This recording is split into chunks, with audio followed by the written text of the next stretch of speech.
Hello, everyone. It is Gatekeepers, and I am by my lonesome right now because this was very, very last minute. And I'm going to keep up the pretense of knowing what I'm doing and switching the camera around and things like that until I can get some more people in here. Uh, we are going to talk about dungeons, and to some people, dungeons may seem a bit passe. Um, but they are fun for a lot of people. It's a neat way for a DM to organize the structure of the evening's fun or stretch that out across multiple evenings fun. And hello, Hungry Ewok. Welcome. You must keep a beat on this channel, and I appreciate it. We just started.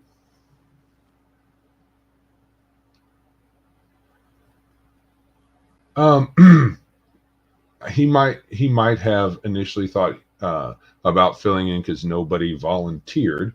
Darth. He might have not had any.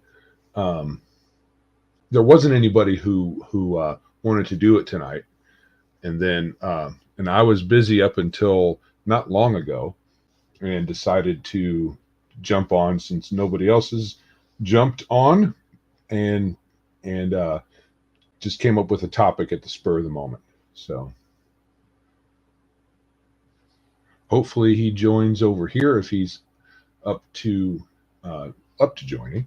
Hopefully I can scare up some extra folks. There's no way to send out send out the dogs and round up other the gatekeepers, so to speak. So it may just be me, and it's going to be stream of conscience. If you guys who are here and in chat would like to, oh, there he is. So I have a foil. Good.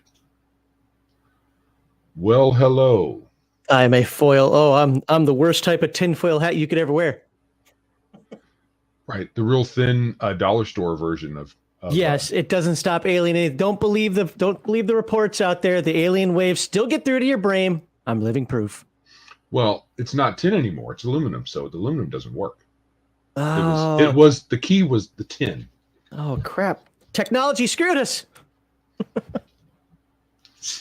It did, as it generally does. So I may have done things a little bit backwards. So I got into StreamYard here, and then realized I needed to actually. I put a countdown up, and I was like, oh, I need to put the link up somewhere. So yeah. Yeah, one of the things we need to do to get our P's and Q's together is we need to plan ahead a little better. This last minute, like who's going to host stuff is driving me crazy. Well, Wednesday is Bible study for me. Okay.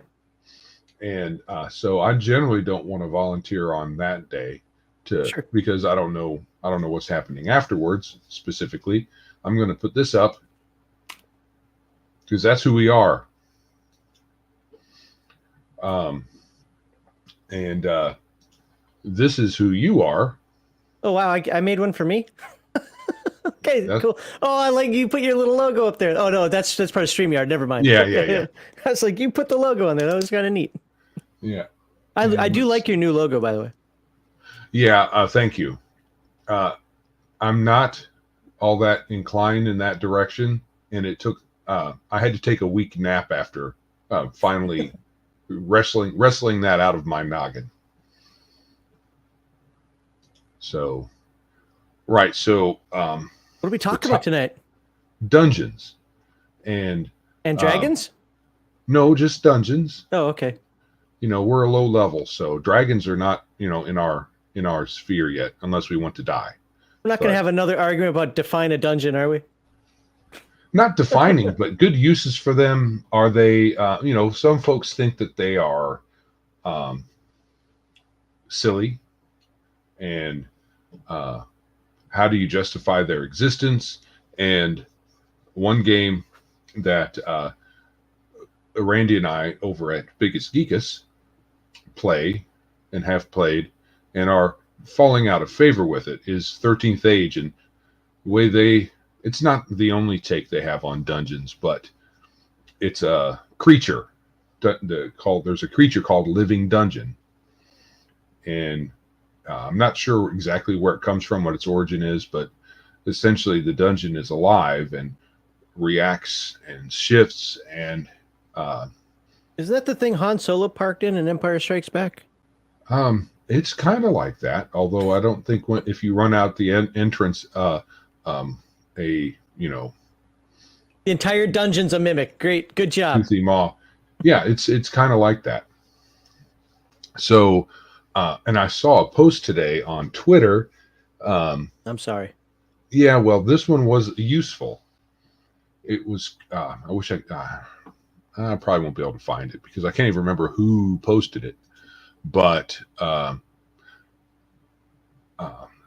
it's either mythological underworld or dungeon, but essentially you go into some subterranean area. It could be a carved out dungeon or maybe just natural caverns, and there's something wrong, and you go down there and you solve the thing that's wrong, and then the weirdness that the dungeon, beyond its mere existence, there could be a lot of weird things going on. You solve that particular issue, and then it goes back to normal. So you could have a cavern system that might.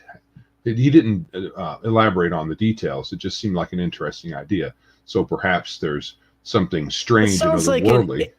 From an MMORPG, like, we need to have a dungeon here everybody can go into, but for different reasons. But it will always be at the same cave entrance. Like, well, there's a mystery to solve inside of it, and some supernatural thing going on. You solve that, and it goes back to normal. So, whatever normal is for a subterranean grouping of rooms and layers for monsters to inhabit. Is that our definition that we're going to go with for dungeon tonight? I did. This is totally off the cuff. So I got you. Well, I didn't write anything. It matters because there are differences within even gatekeepers as to what defines a dungeon. Well, for some people, you say dungeon, that just means the adventure that you're on. I'm almost at that point, but not quite.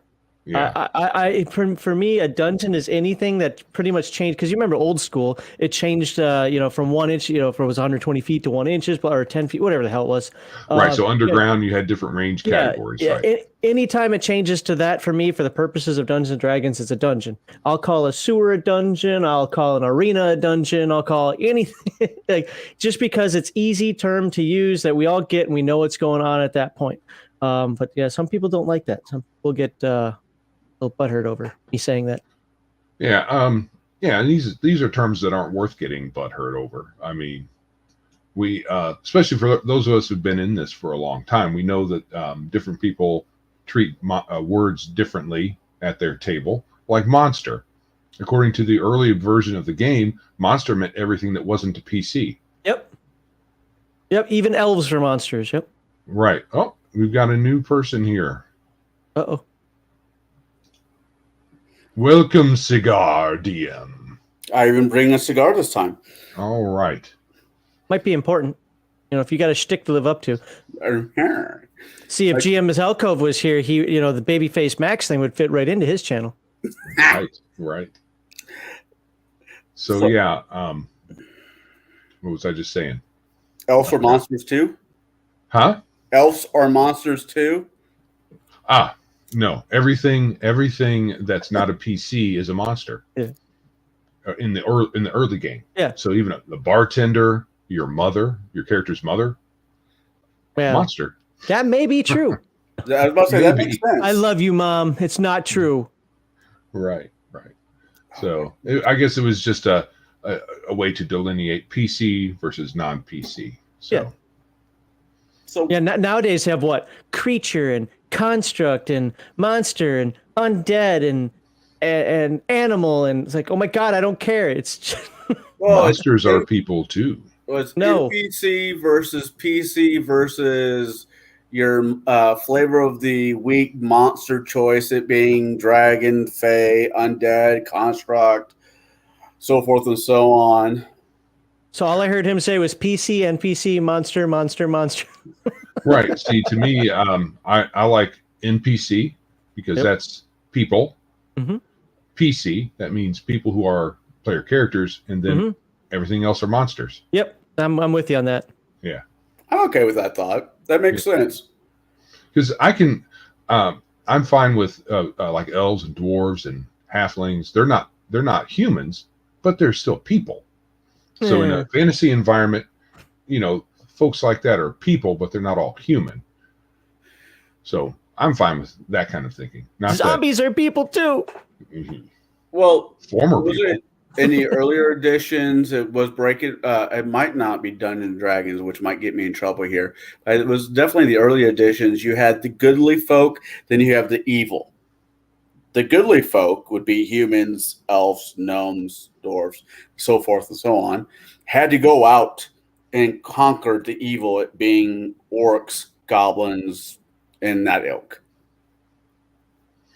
Well, that wasn't codified in the early game. I think I'm not sure how, say, Basic had people like humans and dwarves, and like you were saying, what their typical alignment was, I think, was lawful for the most part, unless otherwise stated, and then all the monsters are typically not lawful, I think. But or unaligned. A lot of them, it didn't really even matter. They were just a lot of them monsters. Monsters and animals. Hey, you're in front of me. You're between me and my goal. It's time for you to go down. Yep, I think that simplicity. There's something to be said for that simplicity. Yeah. Oh crap, Crafty's here. I gotta go. Found me. Aren't you on vacation or something? I thought you were supposed to be doing family or grilling your family or something. I'm not sure what is that supposed to be an emote under Edge of Time? Yeah. If you actually saw it on YouTube, it would look like an emote. Oh, okay. All right. So this is impromptu. So we're going to be pretty much stream of conscious. I don't have an outline. I just have, hey, let's talk about dungeons. And the intent is the actual dungeon that's in the ground, whether it's constructed or natural, as far as caverns or something a little more unusual. So, but we can certainly broaden that out a little bit. Max was saying before Cigar got on here that he considers anything where the action occurs to be the dungeon, essentially. Well, yeah, not wilderness. I won't go so far as to say like the wilderness is a dungeon. That's okay. weird. But like enclosed spaces. Yeah, right. Anything you have to kind of traipse around again, where you change that whole dynamic of how you move, especially in old school D&D, where you have to kind of pay attention. You're searching for traps all over the place, et cetera, et cetera. Yeah, right. She knows. But things that you do and say, like the example I use all the time, because I use them a lot for some odd reason. It's almost a trope, and I never realized it. But I like sewer systems. Sewer systems work because you expect them to be there, and they can still be dungeon-like without having the weird, why is this here? They can have weird shaped rooms. You can make some weird excuse for why it's shaped the way it is. I got a copy of the Paris Underground one time, and I started using that. That's some creepy stuff, the man. Necropolis. Yeah. I don't think that's what it's called, but okay, maybe. No, there's an ossuary as well. If that's what is that where it's all bones? No. Well, I'm talking like I'm not talking like single rooms. I'm talking like the entire labyrinthine underground of Paris that is actually huge. Oh right. Yeah. I've seen videos of somebody walking around and they're them doing a tour. This was before COVID days, and skulls, and it's a bit much. It's definitely nightmare fuel if you go down there and you're on something. Let's just put it that way. Right. That's probably part of the Paris. This was what part of Paris again? Was it just the sewer system? No. Old sewer system? I should know because I talked about this on a stream before, and I'm tired. Or is it just the old Paris that got built on top of? Well, it's old Paris, but here, let me type it in real quickly here, so I'll get the right name for it too. Yeah, I'm looking at it too. But they do frequently show the old underground ossuaries that are in some cities, and sometimes they can be pretty extensive. Okay, that's just called the Paris catacombs. Catacombs, yeah. Okay. Is that something that we got dug out for them to go hide in case of problems? I didn't actually take the tour, so I don't 100% know that. I just know it's huge and it encompasses a large part of the city, larger than what you'd think for something that goes back as long as it goes back. Which holds the remains of more than 6 million people. There it is. It began work shortly after the 1774. Jeez. Right. It's that could easily be something you can. Well, that was my inspiration. That's the point I was trying to make. Is that was my inspiration because just stay on the topic of dungeons. I am one of those people that struggle with dungeons because I have to have a reason for it. I can't. One of the things I really despise is, we're fighting in a dungeon and we're going down level by level. Okay, now it's starting to feel a little video gamey, but that's okay. At the same time, it does make sense or can make sense. And we go down and we get to the bottom and there's a big opening and there's a dragon in here. And it's like, how'd the dragon get in here? And don't give me this polymorph crap because that's a lame trope. Or Hydra. How did the Hydra get in here? Did somebody raise the Hydra at the bottom of the dungeon? Like, who's feeding this? Things. Yes, I understand it's a game, and yes, you can have some fun with it, but some things have to make sense. A lot of that video game thing, they got it from D&D because that's how it was early. The early conception of dungeons were you just had a bunch of seemingly random crap in multiple levels, and the deeper you go, the tougher they get. I never liked that. Yeah. I honestly, let me rephrase that. It was fun just to hang out with my friends when I'm 12 years old and do what I was doing. But I never genuinely liked that. It's one of the reasons, other than Satanic Panic, I played games like Robotech, because even though I didn't like anime, I could visualize it better. I couldn't visualize walking through a dungeon. Oh, look, another stairwell. Let's go down to see the higher level monsters that are down here. Then started reading Dragonlance, and I fell back in love with D&D again. And that's so. Let's look at Dragonlance for a second. You got Zaxxarath. That concept where it's like, okay, we're here for a purpose. We're trudging through the ruins here. For a purpose. I'm like, okay, that I get. I tripped over something. Oh, look, there's a dungeon below me. Trope. Or what's in that cave? I don't know, Bob, but since you said it that way, it must be the dungeon. So let's go over there. What I've done is this one thing I thought was neat, but then again, it's what I did. So of course I thought it was.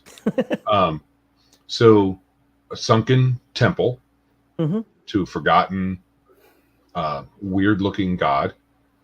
It's a pretty common trope, especially in jungles.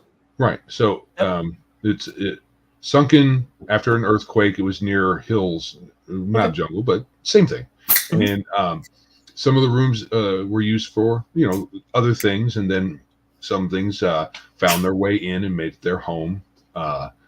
And the way the PCs found it was a trapdoor, giant, humongous trapdoor spider decided to construct its trapdoor in the road.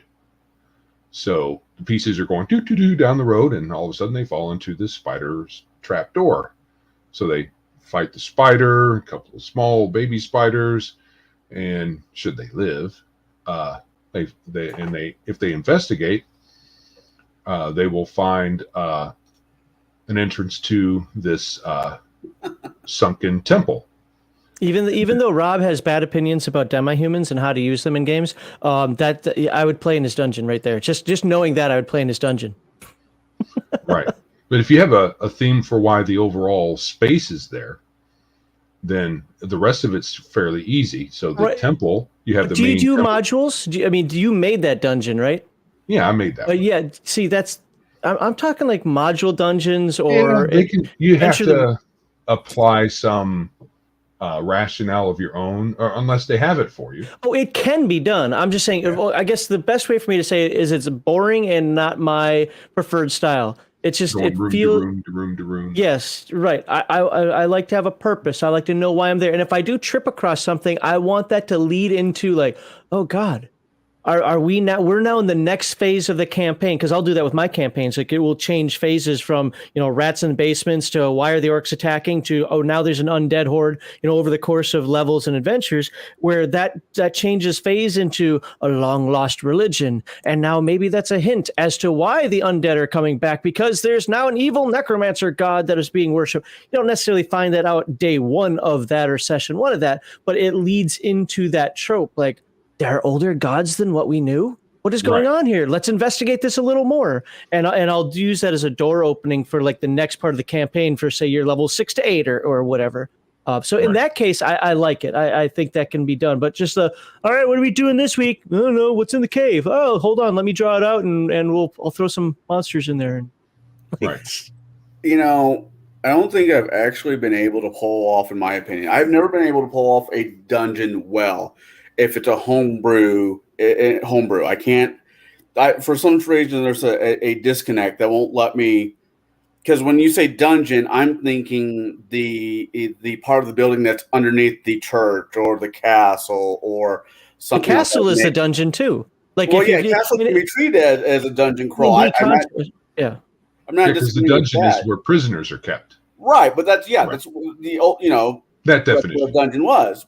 I can do labyrinths. I love running a good labyrinth, because I'll get these tiles that came out of these board games that the Dungeons & Dragons 4.0 put out, and I'll just let the players choose what tile they're putting down. Then I'll roll percentage dice, because all my monsters I'm going to use already written up. They just need to roll the right number plus X amount of how many, and have them run their own adventure that way until they get to a number square. I write how many squares right down until they actually get out of the labyrinth.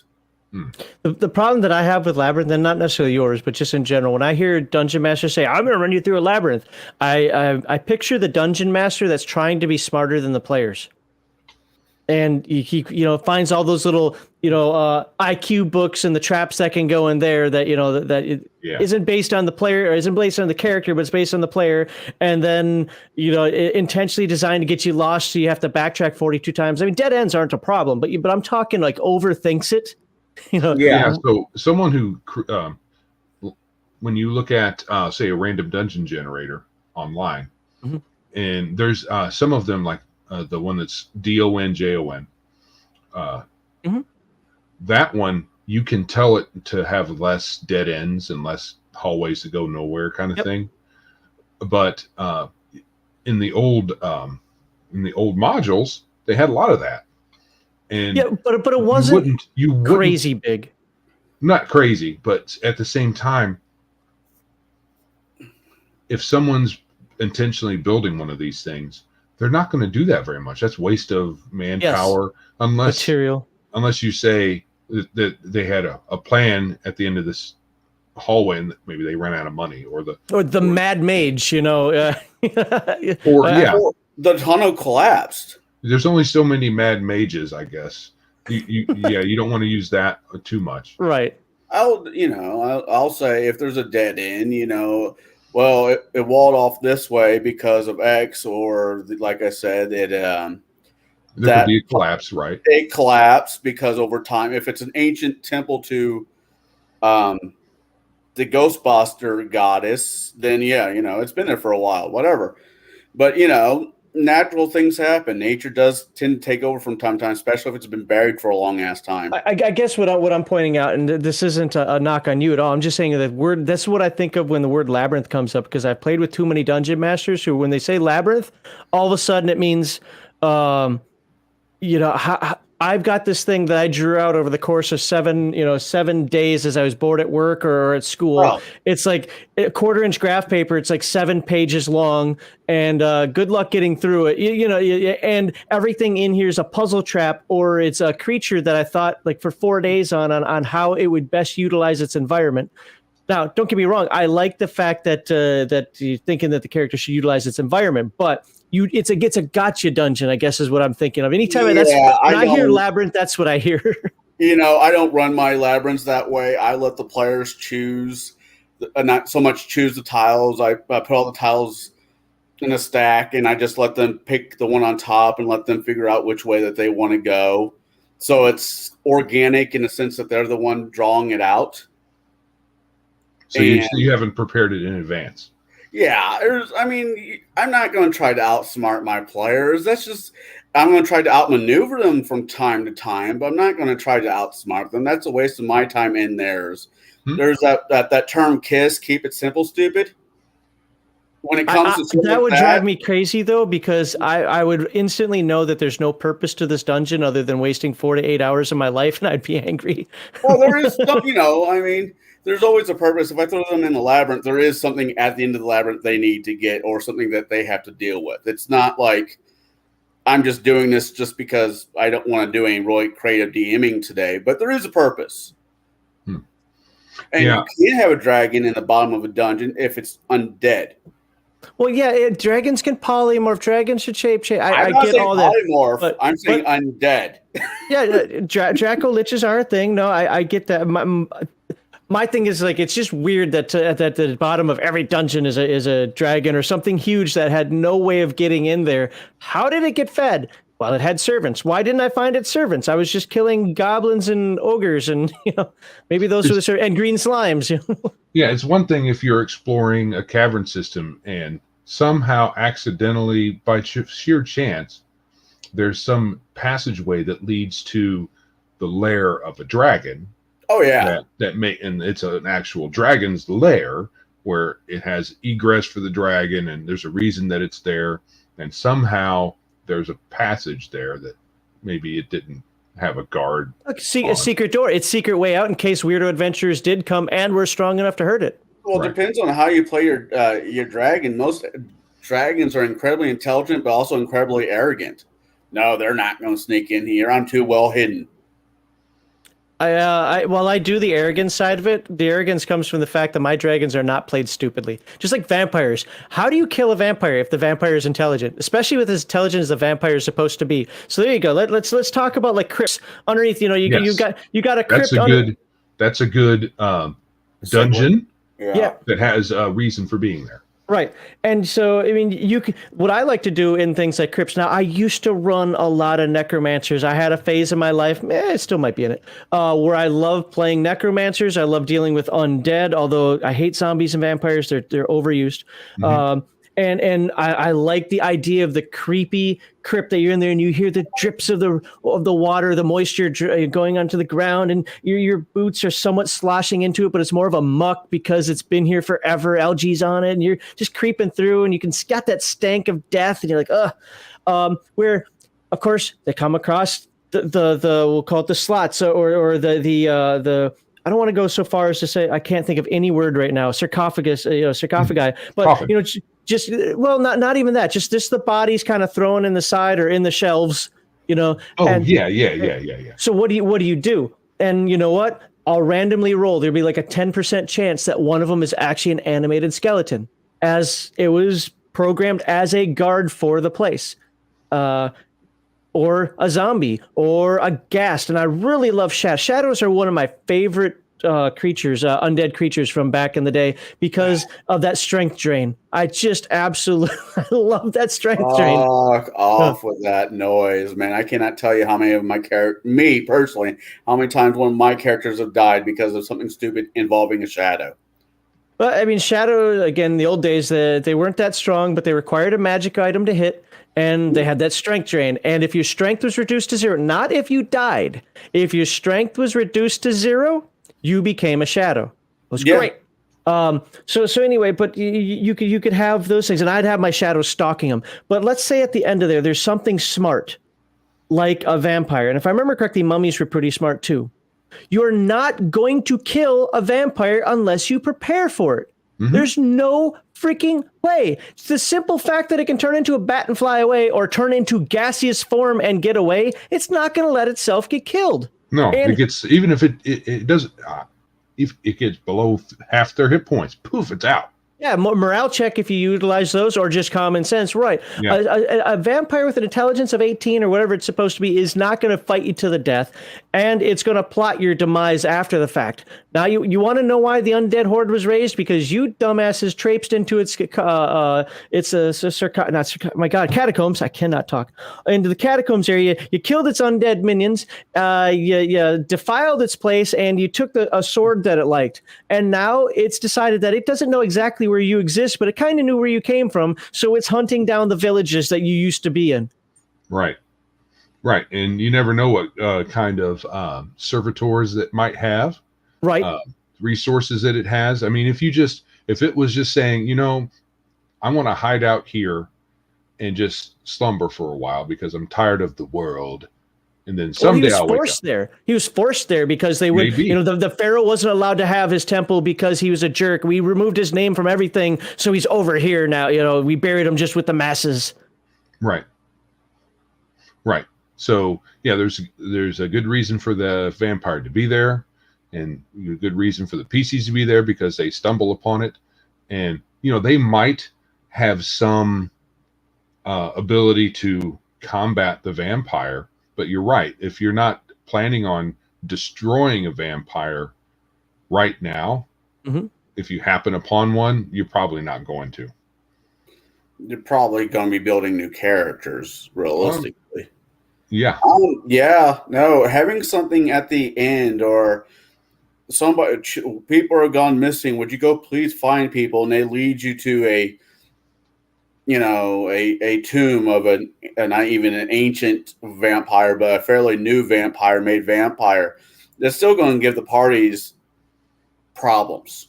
Well, if you use original Monstrous Compendiums, Monstrous Manuals, there's really kind of only one type of vampire. I know that's not fully true, but just to make it easy, you start pulling out Ravenloft, where you got the 5 levels of vampires, and like I've said this before in other streams, but I love the vampires that don't drink blood. They spinal tap you, or drink your eye juice, or do other nasty things to you. Why is this entire village? Well, I forget what it's called, but why is this entire village blind? They do other things, and just the presence that they have when you're was it a rank 5? I think it's called in Ravenloft. Somebody can correct me on that. You have such immense power. You're dang near a demigod. You're not going to be snuck up on. No, they just the classic vampires just have too much going for them. What's a coffin doing a first level adventure? Coffin, hey, if you're down in those catacombs for whatever reason, in fact, the last Earth Dawn game I ran, one of the first things that they did is when they left the care, they didn't know this, but they found it. There was a secret exit into a 400-year-old graveyard. Right. It's where they buried the bodies before they all entered the care because they wanted to respect the ancestors that died as the Scourge was starting, and it came out of a big sarcophagus. So, what was that Stephen King's book? Not Salem's Lot, Pet Cemetery. I always thought that'd make for an interesting campaign. That'd be creepy. Well, a campaign adventure. Maybe not a full campaign, but it definitely gets the story going. Yeah, that'd be really creepy. All my vampires drink spider monkeys. Shut up, Rob.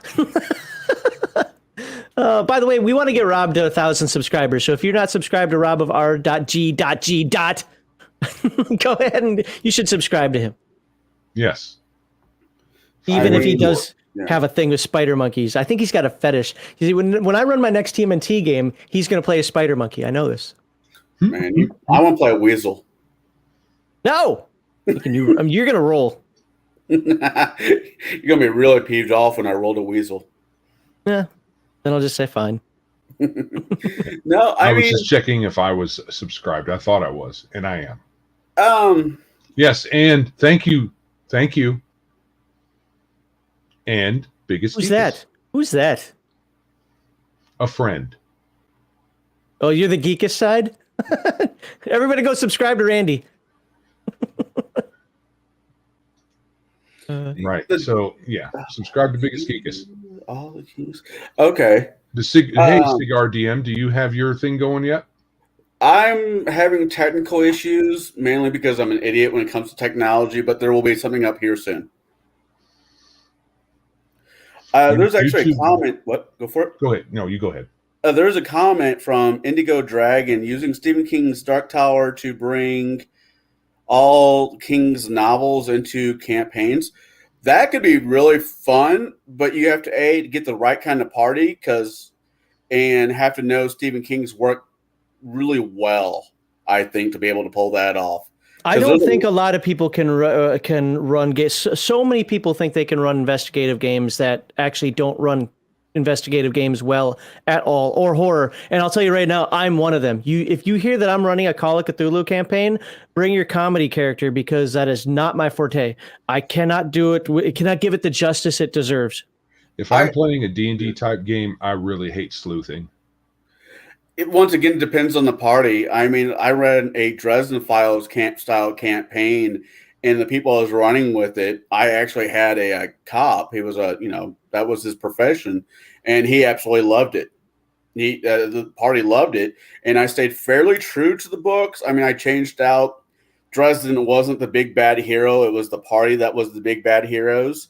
But once again, even with Stephen King, it just depends on the party that you have. The parties make all the difference in the world. I think the game master has to be really good in that regard as well, because for me, my suspension of disbelief can fade pretty quickly. My ability, because I'm much more theater of the mind, and I'll tell you that a suspenseful campaign will be ruined quickly to me by pulling out miniatures. Oh, yeah. I know some people, and I'm not trying to get the miniature debate, but I'm just saying, like, once I see the yellow-faced miniature on the map board, I'm like, oh. Okay. What I would do with the Dresden campaign was I'd find blueprints on the internet of houses, factories, whatever, and those would be the battle mats. I would just print those out and have them use those. I used to go to archives when, back in the day. I'd even go to the assayer's office to get blueprints. When I lived back home, I remember Von Zark, if you know him from my Discord, we went to the assayer's office one time and got some blueprints for the local hospital for a Shadowrun game. Got blueprints of our local hospital. If I could ever find the blueprints for a proper dungeon, I'd be amazed. Yeah, but the blueprints of a proper dungeon, when you look at dungeons, aren't as big as you think they are. I mean, they might grow over the course of a couple hundred years, but the point is dungeons are not dungeons. Castles are tiny. Every castle that I went through in Germany was bigger than a house, but it wasn't as big as what you think it might be. Oh no, there's mansions here in America that are bigger than some of those castles. Oh, absolutely, by far, and that includes the walls too. The thing about a castle was it was easily defended. Like, they're almost all on top of hills. They're all like pain in the butt to climb up to. Like, even now with the modern conveniences, you're like, oh my god, this is many stairs, And everything was narrow and tight. Oh, sorry, Baron. Yeah, I was just getting ready to say that, and the every stairwell was just narrow enough for one person. Yep. Because that gave if they ever got invaded, that gave the defenders a better chance due to the fact of you could only go one abreast. Yep. Oh, now there's a book that I have. I think it's a second edition. It might be a first edition book. I don't know exactly which one it's in, but I have a couple of. Oh, I'm pointing behind me and you can't see. I've a couple. I can't. A couple of adventure design books back there, and one of them is like one of the things to think of differently, though. I think pretty sure it's a second edition book, is how would you build a castle in a world that includes things like griffins and dragons? And my first answer was, I wouldn't build a castle. I would build underground. Well, then you have your own problems not underground. I didn't understand a word of that. I'm sorry. Take the cigar out of my mouth, then talk. Then you would have problems with the creatures in the underground. Well, the Underdark isn't 10 feet from the surface. The Underdark's like a mile under, or at least I think it is. It's like a mile underground. My castle isn't that big. There's probably a happy medium. You can say, yeah, I'm going to build right here.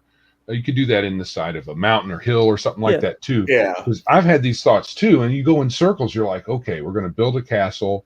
Okay, flying creatures. All right, that means we're going to have to hire a wizard to have a wall of force encompass this castle. Well, why do you have the castle then? You can just have a villa or something like that, and then have the dome over it. Crafty, you're right. But that's what you're trying to avoid. Yes, and that's how it would work out, really. Yeah. Yeah, and this is the whole world building thing can drive you bonkers because you say, okay, dungeons, why are they there? And then you spend a month thinking about all the different kind of ways that a dungeon could be there. And then you think about castles, and then you think about the economy and how adventuring as a profession or a pastime or whatever it is impacts the world. And instead of just, how about we have an adventure and not worry about these things in too much detail? Because I think with a lot of these things, you just, less is more. You put little details in there and you don't worry about the big stuff because it's probably not, we're going to do more work than you need. I'm going to side on I'm going to take Kai's side on this one. I think those things for a campaign are important to think about. For an adventure, no, but for a campaign, I think they're important to think about. Now, it could be this is the way I do my campaigns, especially in my more modern sense after years of, screwing things up and, doing well here and not so well there, is I like timelines. So everything in my campaign is based on something to do with the timeline, and in its most simplest format, what you do, if you succeed as the player characters, you extend the timeline out. Your ultimate goal is to extend it to infinity, because once it's at infinity, bad can't win. Right. At the same time, when you screw up, the timeline moves at its normal pace. Now, changing economies, no, I don't get into it to the craziest nth degree. However, if you're running a town we found 7 magic items worth 200,000 gold, and you bring it to a village of 50 people, no, you're not going to have anything for you. Yeah. They're also going to tell you move on. Just keep moving. Oh, they're going to tell you to move on, and if you sleep there that night, you might be missing a couple of items, including your liver. Yeah, right. But see, I also do low magic worlds, and I know some of you guys might be tired of hearing this if you hear me talk about this a lot. But like my healing potions are HOTS; they're not instant heals. There's no such thing as a magic shop. You have to find an alchemist, and he's usually the crazy guy outside of town because they're not going to let him be inside of town because he blows things up accidentally, including himself. And then you might not have to pay, but you're going to have to do a quest for him or something, right. Just for a healing potion. Well, if you want it made, he's missing certain ingredients. Yes, you are now 7th level doing a FedEx quest. Good job, because you wanted these healing potions. Again, I'm being a little weird here, sure. but what I'm saying is I try to make it feel lived in, and adventures can change it, but adventuring isn't a profession that a lot of people do. People die when they adventure. That's why not many people do it. Let's see, I could live on the farm under the yoke of the king, just slug and slop and baling hay and watering some plants, learning irrigation from that other country over there, whatever. Or I could go and venture and die. That dying part doesn't sound fun, so I'm just gonna. Most people don't have that kind of temperament to run out and do that stuff. Yeah, it's either usually it was necessity, or necessity, one way or the other. Either necessity, I got to get out of here, or necessity. What happened to my home? Was it? I think I might misquoting a Hobbit. I always like the line, "You got to be careful to watch your feet, because if you're not paying attention, they'll lead you to strange and new places." It's a variation of that. Sounds like a Hobbit saying. Yeah, it is. It was Bilbo said it. And I think that's the thing with venturing. I think anybody, when we make our characters, the spark for what's across the hill has to be there. Well, and humans by nature have that. But imagine this for a moment. You're sitting at home. You're a 14-year-old kid, and you long for adventure to see what's over that hill. And you're talking about it. You're not getting your work done. What happens? You get beat. And your parents say, if you want to eat tonight, you better get this stuff done. And there goes all your thoughts of adventuring because now you're behind on your chores. And I know it sounds very simplistic, but think about how people live then. Oh, right, yeah. right. Which is, I think I'm starting to prefer less medieval Europe, faux medieval Europe, and more swords and sorcery. Gonzo? Not gonzo, not too gonzo. Just Conan? a little bit weird. Well, You're not on some variant of Earth. You're in a totally different place. So we can dispense with a lot of these. Well, it wasn't like that then. I mean, there's going to be some of that because we want to have some bearings that we can grab onto and orient. But if it's too much like Europe or Middle Ages or medieval Europe, it's got just to make one clarification. I actually agree with you on that. I'm not trying to copy the real world in terms of like what a serf from 14th century Germany or France looked like, but just the concept of human nature under the yoke of a medieval king. I guess that after that, more Hyperborea, less of Middle Earth. Sure, the thing. Yeah. Well, Hyperborea's got its own problem. I mean, okay, what's the point of adventuring there? Because everybody's just trying to survive. You don't have time for adventuring. Well, take Conan, right? His adventure was kind of finding himself. So he was let free from servitude in the movie. Right. Yeah. Right. He was freed from his servitude as an arena fighter, and then he didn't know what to do, so he just went out and just adventure found him. I don't know what a Hyboria is, so. That's from Zelda. So I was gonna say, isn't that Zelda? No, That's Zelda is a bad Dungeons and Dragons type game. It really is. No, Hyboria is not. No, that's Hyrule. Oh yeah, that's Hyrule. Yeah, you're right. Well, there's Hyperborea, which is the game. Yeah. I don't know what Hyboria is. And isn't that the Conan? Isn't Hyboria Conan? Oh, it is Conan. Yeah. Okay, never mind. Yeah. Hyperborea is the game. Then they just changed it so that they could make a game and sound like Hyboria, but it's Hyperborea is the game. Yeah, right. We could turn that word around where they all kind of sound the same, but they're not the same. Right. But you can't do one without thinking about the other. Yeah. They don't want to get sued.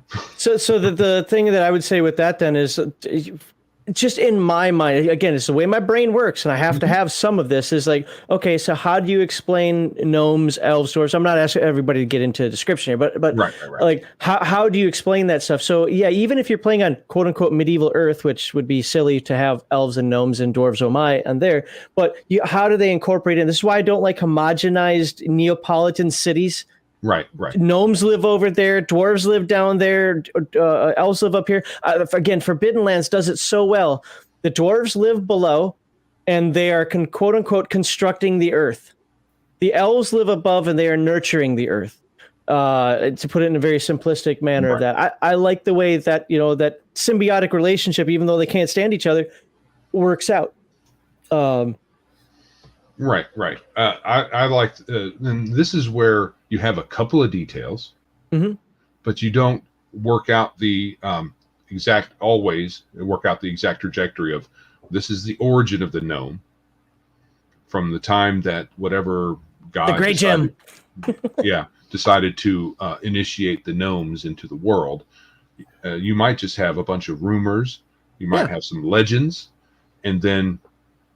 And through play, absolutely. That's probably the best way to do it, and that's my preference. Just throw in some legends and some rumors. You can even do that about what's over the hill. You don't have to necessarily have it all written up in advance. That temple thing that you mentioned is exactly how I've used that multiple times. Where it's like play core players handbook races. Here you go. This is what you are. Blah blah blah. They think they know what they are. Then all of a sudden, that temple not only brings up a new religion, but says elves were actually created from dwarves. Right. And they're like, what? They're like 7th, 8th level with this whole history that they think they had. And I know it might sound simple, like you're just talking two races in the game. Obviously, it goes bigger than that. But that kind of shock, like, wait, this has to be this has to be heretic. This can't or heretical. This can't be real. Like, what? I've been doing a lot of talking. I'm sorry. I had acute pain. You know who? I'm sorry, Cigar, but you know who hasn't been talking? Baron.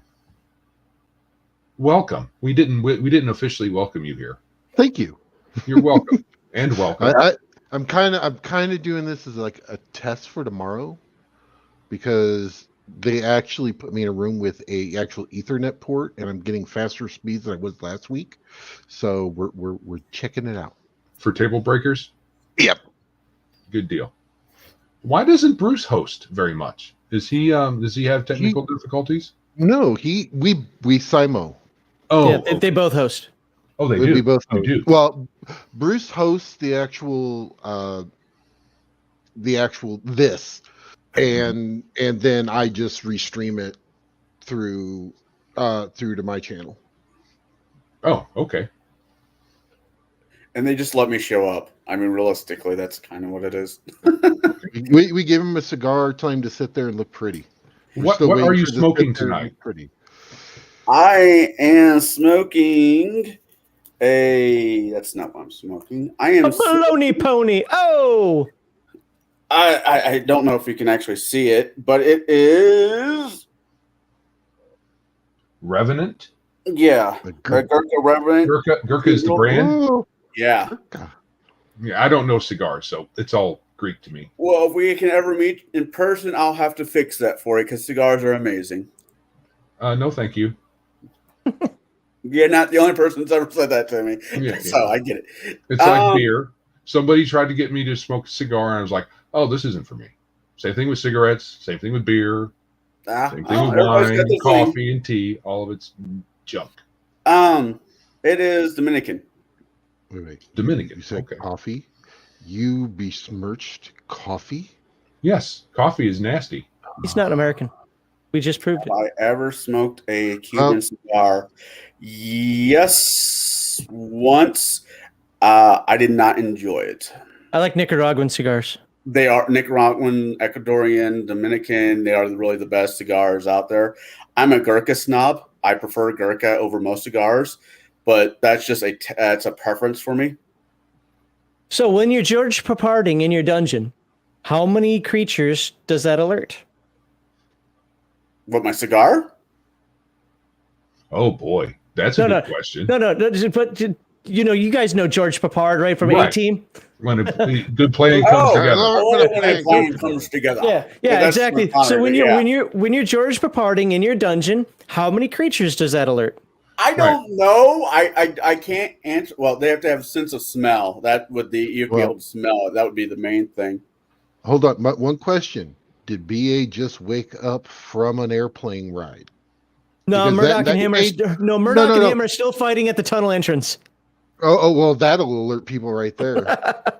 I pity the fool that's going to make me go down that tunnel. Yeah, those dudes don't sneak. Yeah, not when they're all together. They don't shoot very well though either. So nobody on that show shot well unless it was that was the 80s. They weren't allowed. They weren't allowed to kill people. That's why everybody in GI Joe fell out of a plane instead of. And if a car like gets bumped, it blows up. Right. This was all like cars blow up several years ago, and there was no way this would actually work. But the DM was just being cool.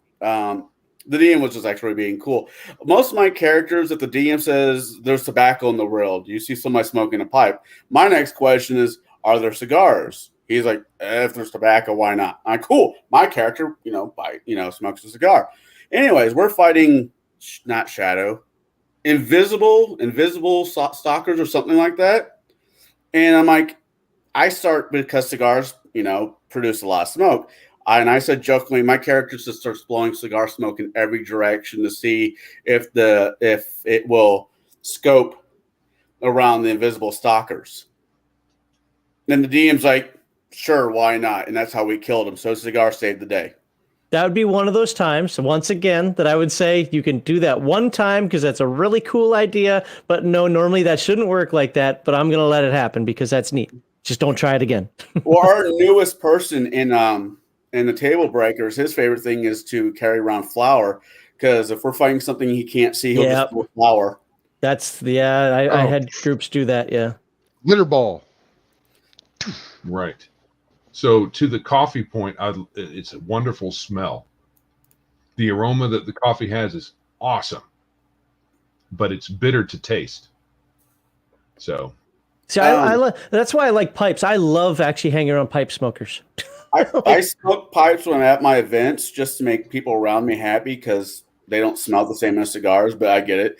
But back to what were we talking about before? Wait, what was it? What was that too? DM Fiat should never be obvious. What was that about? Did we say something, or is your that in chat? statement about how you do things with the one time only?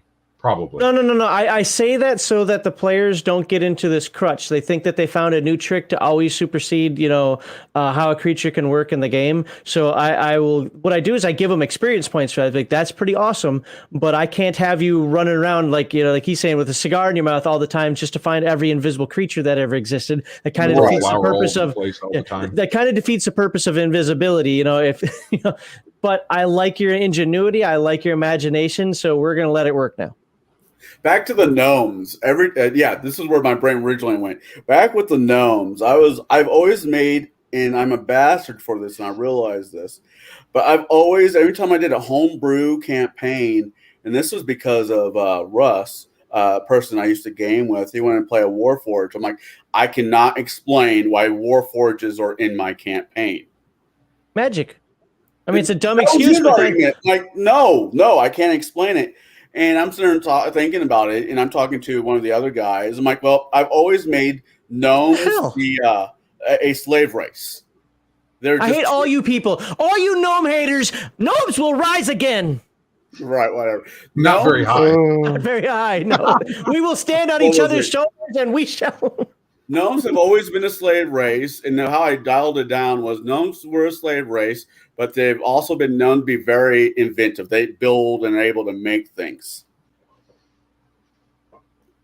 Would be better than a torch. But anyway, it would be better than a cigar. And so to fight against the people that are impressing the gnomes made a Warforged. Congratulations now, because you made me think about you could be a Warforged. Go buy me a pizza. I can explain why Warforges are in the game. You're not playing Dungeons and Dragons, you're playing Earthdawn, and they're called Obsidian. Right. I cannot explain, according to Jeffrey Garrison, I cannot explain why Warforges in other people's campaigns, but I can totally explain why they're not in mine. I agree. Golem shells, gnomes decide to try making them something, a sentinel. Whoops. Yeah. There you go. Yeah, actually, Bruce, that's a really good. Yeah, because that's something. Because when I picture gnomes, I picture the little nerdy kid with the glasses staring at the book, walking across the street, across the highway, totally oblivious that all these cars are about to run him over. It's somebody that's really smart with a lack of common sense. That's a gnome. That is such a perfect thing for a gnome to try to do. Like, oh, this is neat. Let's try this. And I'm not talking the idiocy of the tinker gnomes. That's like such an extreme. That's off the freaking chart extreme. But I could see this being like, oh, I wonder if I could make a creature out of this. That'd be neat. Let's try it. And then trying to put that together. Right. And so dwarves made the golem shells for mages. Gnomes decided to make something sentient. Whoops. But to me, that speaks of uniqueness. Maybe there's a dozen of them or 100. Yeah. No, see, what it is the Warforged actually have gnomes inside them that are controlling them. Oh. So they're mech suits. Like exactly. Men in Black. Except not quite as small. Wow. Or like Labyrinth, the great big, Right. Yeah, earlier when you were talking about Labyrinth, the first thing I think of, Max, and I'm like, what was the first thing I think of Labyrinth? Oh, wait, David Bowie and Muppets. That's the first thing I think of when I think of Labyrinth is an awesome movie. I force my daughter to watch at least once a year. In fact, my wife down at the bar she works at, she has the DJ now. One of the last few songs of the night got him to start playing Dance Magic for her. The thing about gnomes is even in the early editions, sure, they could speak with animals. They could talk to squirrels or some whatever nonsense that was. It was kind of neat. But it was a +1 intelligence, -1 wisdom. That is your perfect. I am too smart for my own good. I lack some common sense. So I'm walking out here trying to see how things work, and sometimes things go boom. I despise Tinker Gnomes because to me, they turn gnomes into jokes, and everybody thinks that's what a gnome is supposed to be. No, they're much more nature. They're much more woodland oriented, and they're much more, I don't want to call scientific. They're much more Intellectual. Well, they intellectual. invent, but not Yeah. necessarily blow everything up. Right. They're Yeah. Now, if you're looking at gnomes if you look at like different genres, even books, what is it? Monster Hunter International. The gnomes that are in those books are not like your pointy hat gnomes or anything. Like not like David the Gnome, not even like the D&D gnome. They're gnomies. If you catch my drift. No, seriously. Yeah. They are straight, They're hood rats. Hood gnomes, yeah. They're and they call each other and they call each other gnomies. What up, gnomie? Okay. Now I get what the original mythology of the gnome versus what fantasy and media is made out of the gnomes. Yeah, basically. Okay. Yeah, I've only read one of those. Me, don't books. play that. That's hilarious. I think that was actually in one of the books, if I remember. I couldn't read that. Like that would drive me crazy. Oh, it's an amazing book. Like, did you read Tad Williams' series? Something about Green Mountain or Dungeon. I don't know. I can't remember. I read it a long time ago. But everything in there to me that seemed to be called a troll. If it wasn't human, it was just called a troll. No! I know. Yeah, they've got trolls in there too, and they're internet trolls. They play on the internet. All right, where are we talking about dungeons? And gnomes and everything else, but yes, originally dungeons. So, who's the dominatrix at the end of your dungeon? Yes, that's another dungeon trope in the real world. Bruce is the dominatrix at the end of my dungeon. I don't. TMI. I don't drink enough for that end of that conversation. Babyface Max just started to pout a little more. Well, I mean, so do you guys ever use this is a trope that one of my dungeon masters loved, and we got really bored of it. Every dungeon at the bottom of it had a teleporter ring, and it'd take us to a different part of his world that I don't actually think he had planned out. He just got this new wild eye, like, oh, I like these things from Al-Qadim. We're now going to no Loviatar. I'm a priest of Lyra. I can't have that. But it's my character from last character from a second edition AD&D game. But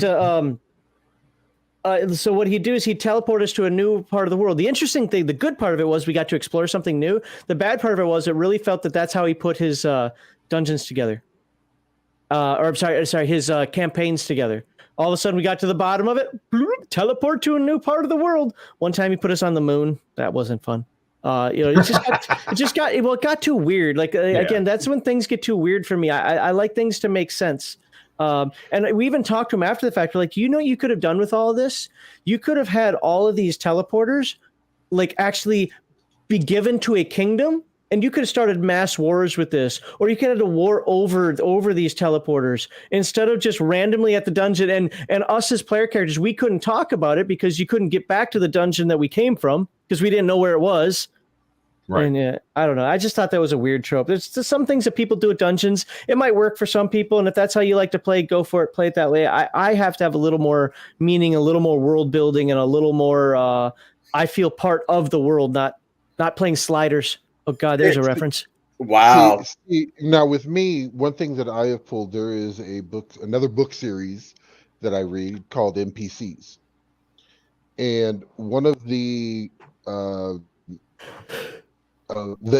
unquote paladin, which you would hate because it's a gnome, but he worships the god of the minions. So, your lowly kobolds, your lowly, the people who would actually build the dungeons for the person.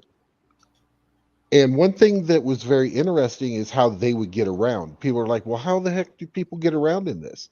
Well, there are places where there are marks where there are like behind the scenes doors where these minions could go from point A to point B and bypass everything.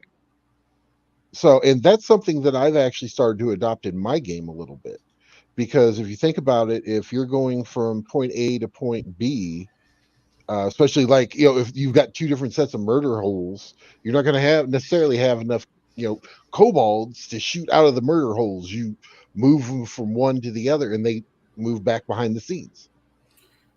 And and that is actually a really interesting thing that I think I've thrown in, and the actual players have discovered this. I guess I'm somewhat confused as to what you're saying. Like, okay, basically, if you think about it, let's say a mad scientist is got a dungeon, building up a dungeon to protect his experiments. He brings in a bunch of kobolds who are his minions to, outfit it with traps, fill it, with all kinds of nasties to stop people from trying to stop him from doing his experiments. So basically, if you want to think about it like Disneyland.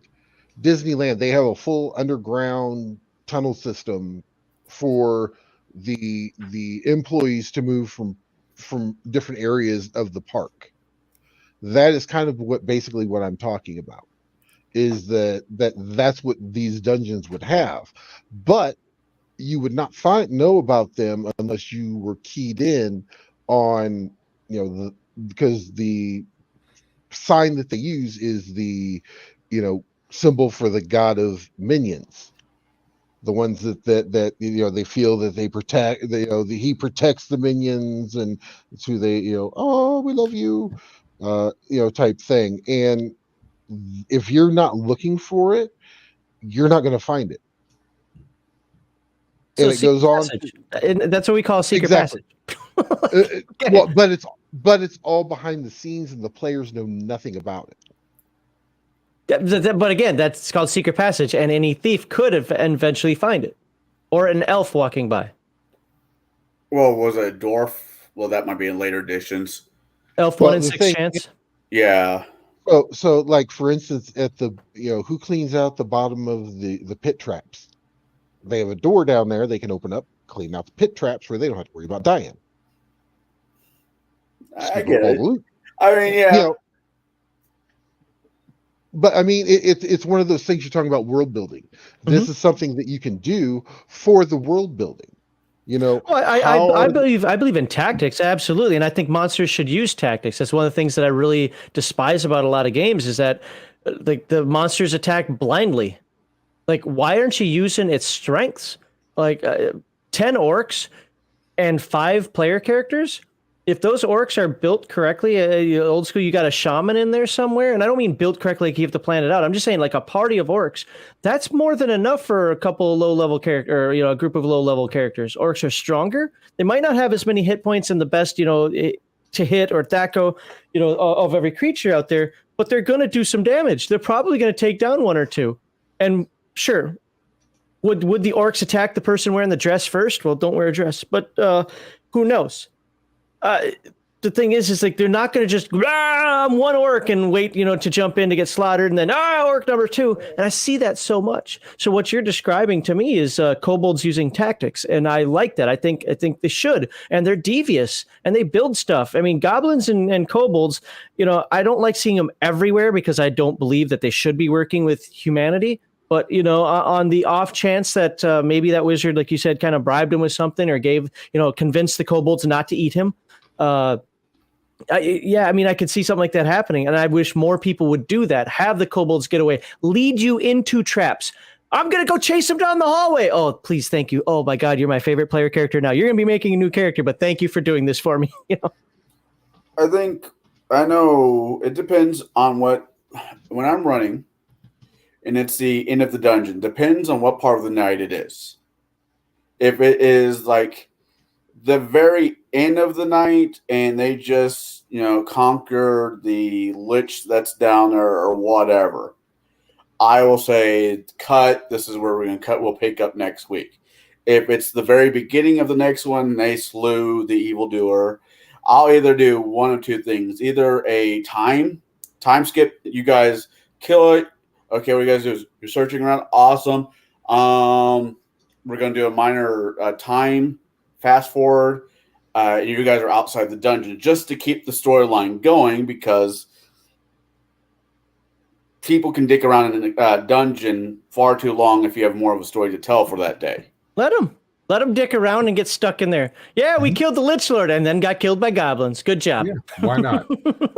Someone brought up But Crafty posted was absolutely 100% truth. If that's for 5th edition specifically, but it can give you ideas what to do with the other editions as well. Monsters know what they're doing. Oh yeah, they're D&D 5e D&D. If you don't like what that particular book. Cigar DM, that particular book should be required reading. If you haven't read it yet, I highly, highly suggest, because you run 5th edition games and it was designed for 5th edition, because it pretty much says stop making monsters two-dimensional and look at their abilities. And when you're using those abilities, how would you utilize that in game? They've evolved. And this is something I've been saying since, my time in 2nd edition. These creatures have evolved to be survivalists. They know how to live. So the stupid goblin can't be that stupid. Maybe by himself he is. Maybe it's like the wildebeest. The lone wildebeest gets killed. I get it. But goblins as a whole society can't be that stupid or they would have been wiped out. There has to be a reason they're still alive, and it's because their deviousness. You know what? Push them back far enough so that they're away from me. Other than that, they are more trouble than they're worth.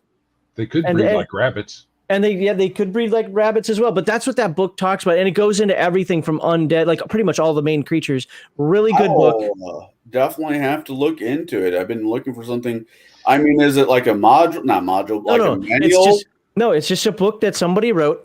Yeah, it sounded like the person was upset that people didn't run monsters correctly, and just wrote a book. Look, I don't play 5e, but I even own that book because it gives me some ideas of what to do with other games. Like when I look at them, like, you know what, the game that I'm playing has goblins, or we're just saying goblins because that's what came up, that are very similar to the game that I'm playing.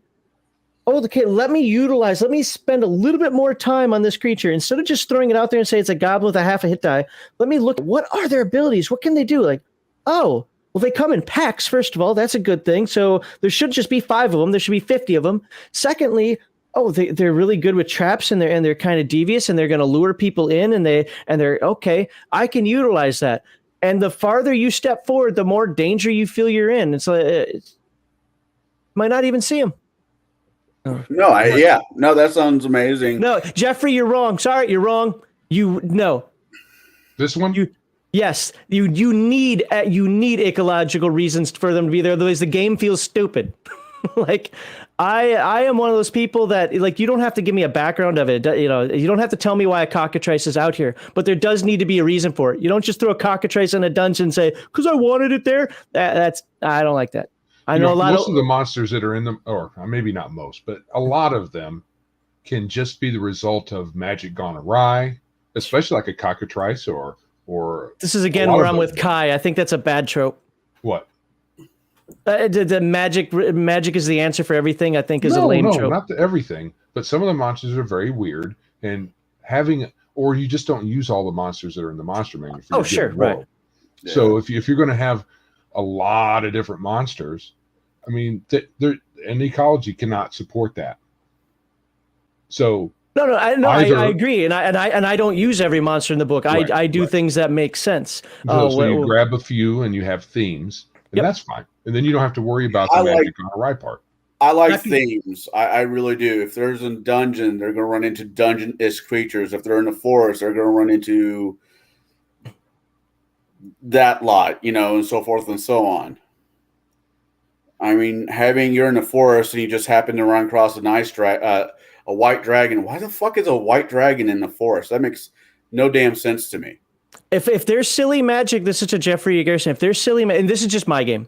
If there's silly magic as the excuse or causing the consistency, that's probably what campaign they're on or adventure they're on, to explain that, why that is. Because that is just a trope I haven't liked ever since one of my friends jammed it down my throat in the 90s, early 90s, about magic can be the answer for everything, and I can't deal with that. Now, to be fair, I don't think that any game master should have to write 30-page dissertations as to why, or the ecology of a land. If you feel that a cockatrice should be running out in the grass, a cockatrice runs out in the grass.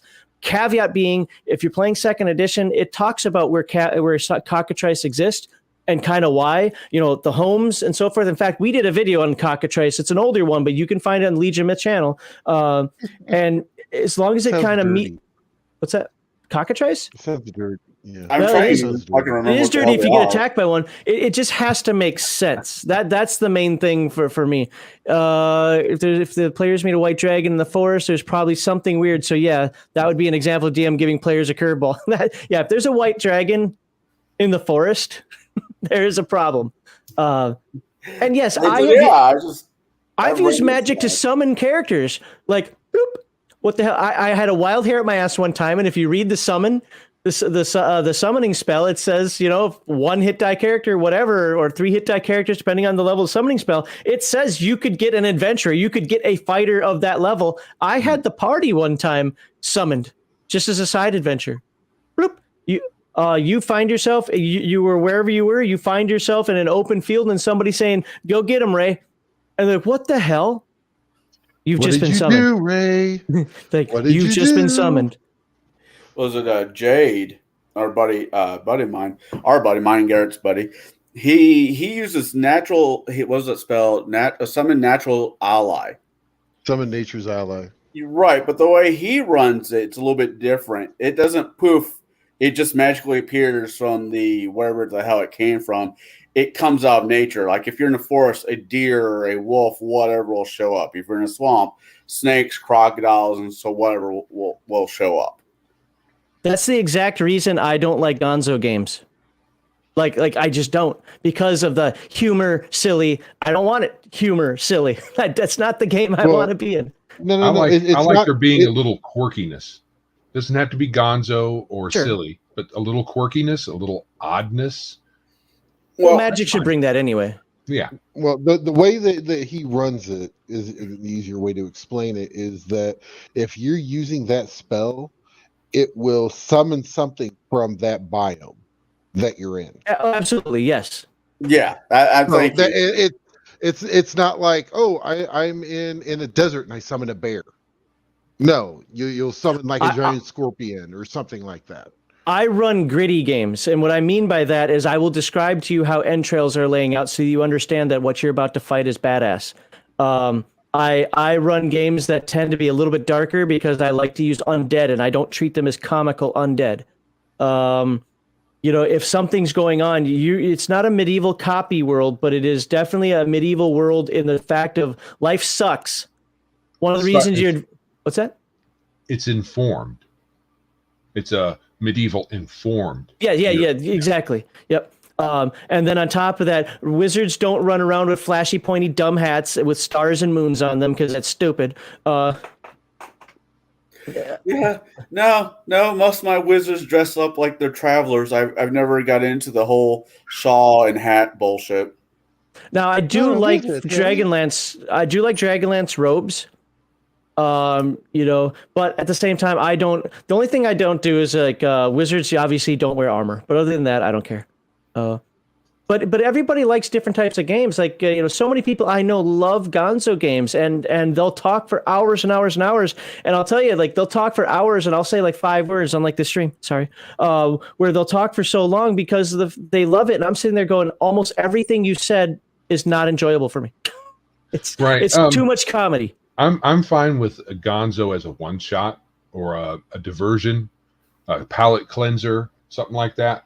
But not as a campaign, not really. Right, sure. And I don't allow player characters to play Kender, so there are no PC Kenders in my Dragonlance world games. Okay, I'm going to sound like an idiot, but what the fuck is a Kender?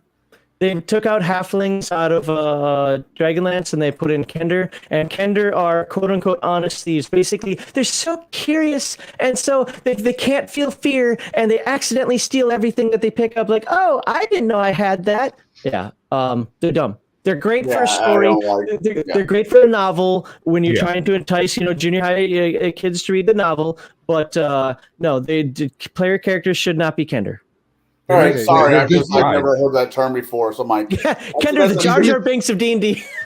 Yes, the easiest way, Connell, I can explain it to you. It's something that Russ would want to play every game. Oh, I'd shoot him on day 3. Anyways, I shouldn't say that. But Dragonlance are where the Tinker Gnomes come from too, and why everybody thinks that Tinker Gnomes are like that. There's a lot from Dragonlance I don't like. Somebody mentioned Gully Dwarves. Well, Gully Dwarves aren't supposed to be player characters. So outside the realm of them being player characters, I actually like Gully Dwarves because they serve a purpose. They're actually your sewer cleaners. I don't like Tinker Gnomes. I don't like Kender. But if you look at the world, especially during the time of the Cataclysm, where everything's dark and people don't travel, and the cold is a bitter cold, and the hot is a scorching hot, and the humidity is just this dripping humidity. Like every part of the world is just kind of nasty, and you feel it. That's what I like about it, and that's what I like to express when it comes to the games that I run. But some people want more cartoony games, and I don't say the word cartoony in a bad thing unless I'm talking about D&D 5th edition, but they want a little more just sword and sorcery, or a little bit more I don't want to say gonzo again, anime. They want more anime. Let's just put it that way. I don't. I want my games to be serious. I damn near, somebody accused me about 3 weeks ago of saying, so you really just want a LARP vampire, but in Dungeons and Dragons. If that's how you see it, fine. That I don't care. There's a beautiful D10 system that will work for that. Yeah, no, I mean, when it comes to my gaming preference as a player versus DM, I'll play anything. I'll run anything. I want to make sure my players are happy and I appreciate their company. That's how me DMing works for me in my head. Gaming, I want it to be serious. I like the way that Bruce DMs. I also like the way that Jay DMs. I hate Goofy. I hate that nothing makes. Yeah, He-Man. I would absolutely hate being in that campaign if somebody ran something like that. Oh yeah, me too. A particular. Maybe there was a comic relief dude in He-Man. Yeah, we don't need that. Orko and Battle Cat, both. Orko, what are those? And Battle Cat. Cringer. That's what. Yeah, Cringer. Yeah, you're right. I wasn't a big He-Man fan. Cats, because somebody just said Snarf. Yeah, I don't know. I want there has to be. I don't want pure token, but fucking token drive me crazy.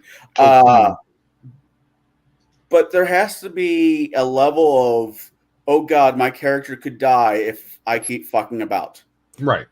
I guess you can have that, and you can have it be offbeat at the same time, because a lot of action movies do that, where there's danger lurking around every corner, but you have someone, like Big Trouble in Little China, right? Great movie.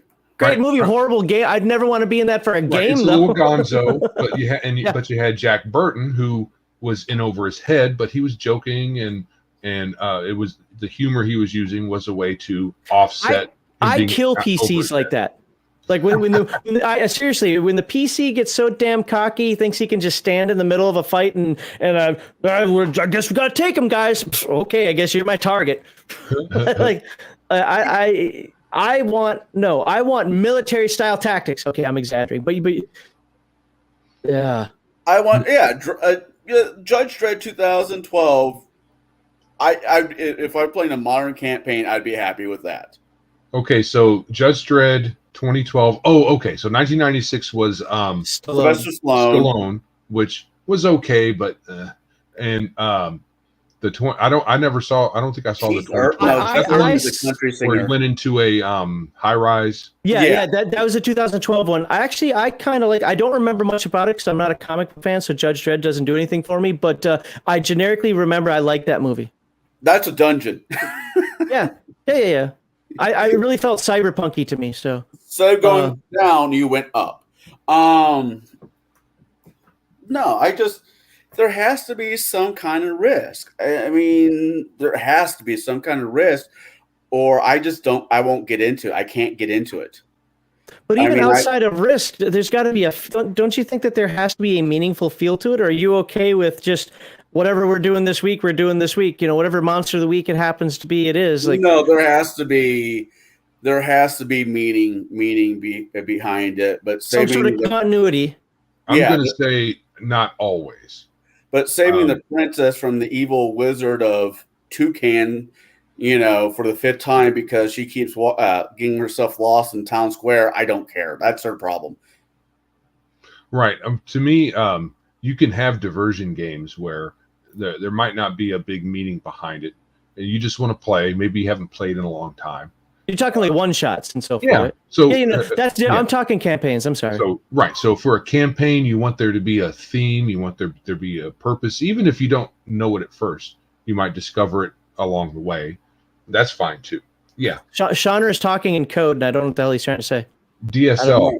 He's making fun of your internet, maybe. Mm-hmm. Is it going out again? No, I didn't hear you stutter at all. Oh, okay. Yeah. I mean, you've broke up a couple times on my end, but it just could be because of the crappy hotel. I've seen you go black screen a couple times, Baron, but that was only for like a second. No, I got a question for you guys. I'm weird. I got a question though. When you're doing a campaign and you decide that X is going to be the main villain or a typical race is going to be a typical villain, do you just stick with the game mechanics of what these characters are like, or do you do the research of what the character's mythology was based off of? What do you mean? Like, give me an example. Let me answer that easy. If I'm doing Dungeons and Dragons, it's what it says for elves there for the most part, or what it says for dwarves there. Now, I might put a tiny spin on it, because it depends what you mean by spin too. I look, dwarves live underground. They have all the advantages of living underground. So yes, my dwarves are going to live in hills and they're going to live in mountains. There are no land dwarves. I think that's a dumb concept. And if any dwarves live above ground, they're grumpy dwarves because they want to live below ground with where they belong. But that doesn't mean they don't understand the concept of mercantilism. For trade. So maybe this dwarf is, doing his 1-year service at the trading outpost because that's the only place he can trade with humans. Because I don't have them integrate into cities. Oh, a dwarf just walked into my city today. That's not going to happen. That's going to be one of those things that's an omen. If you're in my game and some adventurers cause lots of omens, especially when they're a multi-race party. But that's only for Dungeons and Dragons. When I'm running an Earthdawn game, it is completely different because the world is built differently. In fact, dwarves are the #1 race in Earthdawn. Right. And I get that for player characters. I'm thinking more like, I don't know, werewolves. Do you run them more like, the Legend of the Lugaroo, or you do based on the book? I do it based on the Monster Manual because I'm playing Dungeons and Dragons. Unless I have to make a tweak because the characters. So one of the things I'll do is not all my werewolves are harmed by silver. I will sometimes change the element up as to what they're harmed by. An example, I did this actually with a troll, not with a werewolf, but I'll use it. You can only be harmed by wood. So when you pull it, when you shoot it through with a bunch of arrows, it takes damage, but everything else, it doesn't seem to take damage, or it has to be a certain magic item. So I might change it up that way, but the rest of it, like the whole full moon and all that, yes, I keep that because that's what the creature is, and you have to have something to ground yourself on. But if player characters know these monsters, especially in these old games like Basic and Advanced and Second Edition, they know these games. I disagree with that system before setting. I flip that around. I don't care what Gygax said. That's a Shadzar thing too. No, setting before system. like my setting trumps everything. And if I decide that werewolves in my setting they go off a solar eclipse and not off of the full moon, that's what's going to happen but it will be integrated into the game. That's more story than his system. That's the setting. My setting. I change things in my setting. The system pretty much stays the same. I might have a couple of house rules, but I don't change systems too much because I'm playing Dungeons and Dragons. But I will make my own setting. Yeah, it's good to do that too, because especially with people that have been playing a long time, we all know what hurts different things. Yeah. So, and we know all the tropes, and some people memorize the monster manual. So, it's better to have unique things. You might have, orcs are orcs are orcs. So nothing new there. Kobolds, a lot of the humanoids are like that, and giants. But you're more esoteric or weird monsters that have resistances and stuff. Yeah, you need to change them up some, or use very unusual. I mean, some things are obvious. A fire elemental is always going to be resistant to fire. A storm giant. I forget. Was it not a storm giant? One of the giants has resistances to cold blizzard spells and so forth. I forget which one. Cloud giants. Frost giant. Yeah, I think. Frost giant. Some of those things have to remain as is, otherwise it doesn't make sense at all. You kind of go too far. Right. But a skeleton, you think, it's just a dumb skeleton. I'll turn it. Okay, roll your turning. It doesn't turn. Well, I'll smack it with my bow staff because bludgeoning weapons are better. Your bow staff bounces off of it. But you said it was a skeleton, right? But it's skeletons. This is a 6 hit die skeleton. You just didn't know it. Right. Or you can the undead are fun to change up. Yeah. Yeah, you can fast zombies or adamantine bones. Right. Maybe take a tip from the Evil Dead series of movies and make your undead kind of sentient in a way, and especially like what would typically be just mindless, like zombies and skeletons. You give them more of an evil force to them instead of just being automatons. Yeah, usually I have that as controlled, maybe not directly controlled like a drone, but I have it as controlled by a force, so it has a drive of some sort. I love ghasts and ghouls because of the paralysis and the disease and so forth that come with it. I love mummies. Give a character mummy rot. Mummies. Oh God, yeah. And ghosts, I think, are too much because that aging, that 10 to 40 years aging, is just a bitch. And by the way, it's a good threat though. So yes, I think a good way to use a ghost is kind of like they do in some movies where they're dangerous unless you find what's holding them down. Sure. No, I agree with that 100%. But the whole idea, if they just randomly come across a ghost, they're done. Specters are another one that I think, look, if there's one thing I do complain about from old editions of Dungeons and Dragons, I love level drain conceptually. Mm-hmm. I don't like it in practice because it causes players to quit. Well, there's that too. There's that, and it's a pain in the butt when you're erasing stuff off of your character sheet, or you're making notations, and it's a little bit. It's a pain in the butt. You can just do a restoration. Yeah, that's expensive.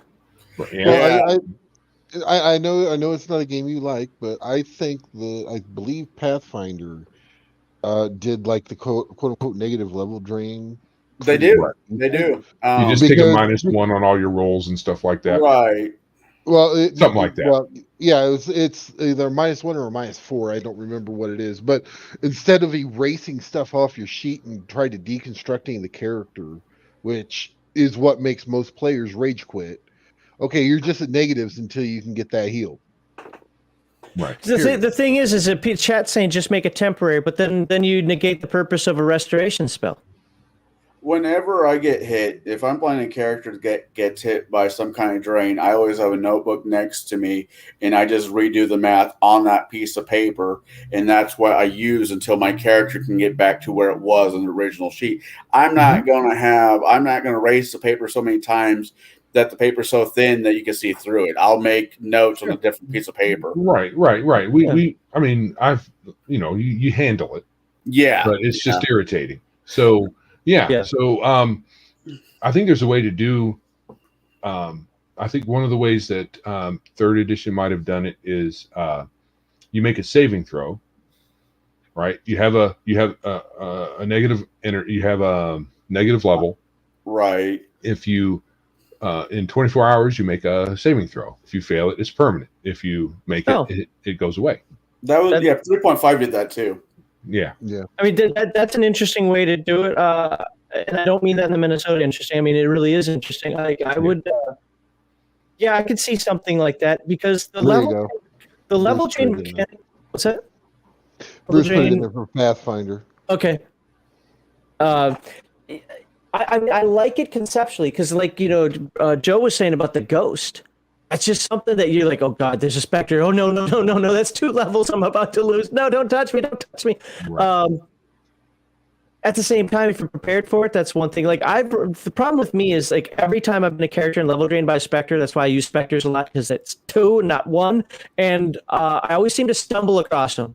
Like, oops, tripped over a box. There's a specter here. It's like, what do you do? Max, I want to interrupt because I think what Shauna was talking about earlier is something I'm hearing a lot right now. You got a lot of audio garbage going on right now. Yeah.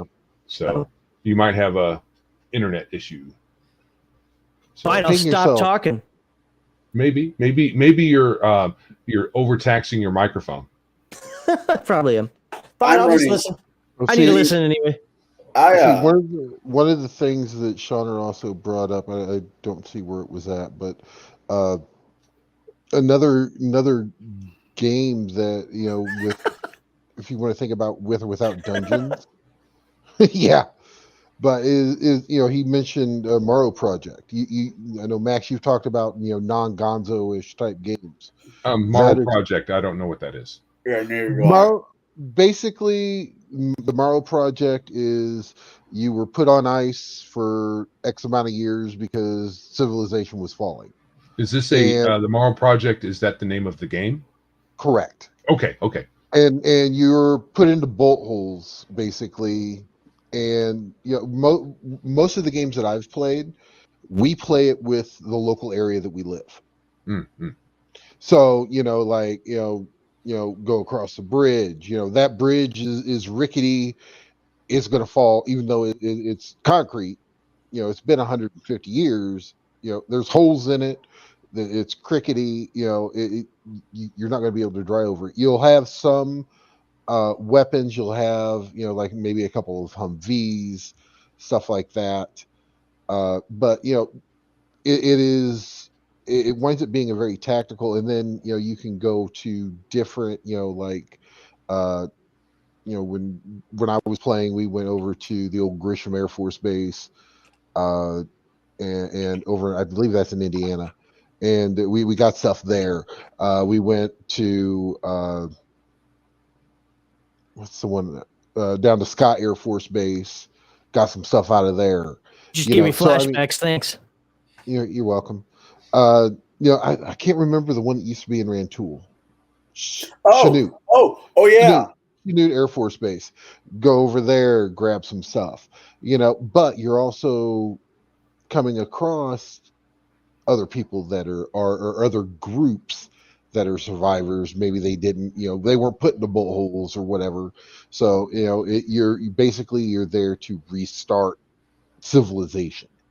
Oh, okay, that's interesting. When I joined the Air Force, Chanute was still open, so thanks for dating me like that. Oh, really? Wow. I used to live in Champaign, Illinois, which is like right next to Rantoul, and I can't tell you how many times I was in Rantoul, and I drove by the empty barracks. I'm like, what the hell are they going to do with that now? They're actually hotel rooms. Are they? That's cool. Yep. I've stayed in them before. I don't know. The reason why I brought up the werewolf was just werewolf to me is such a.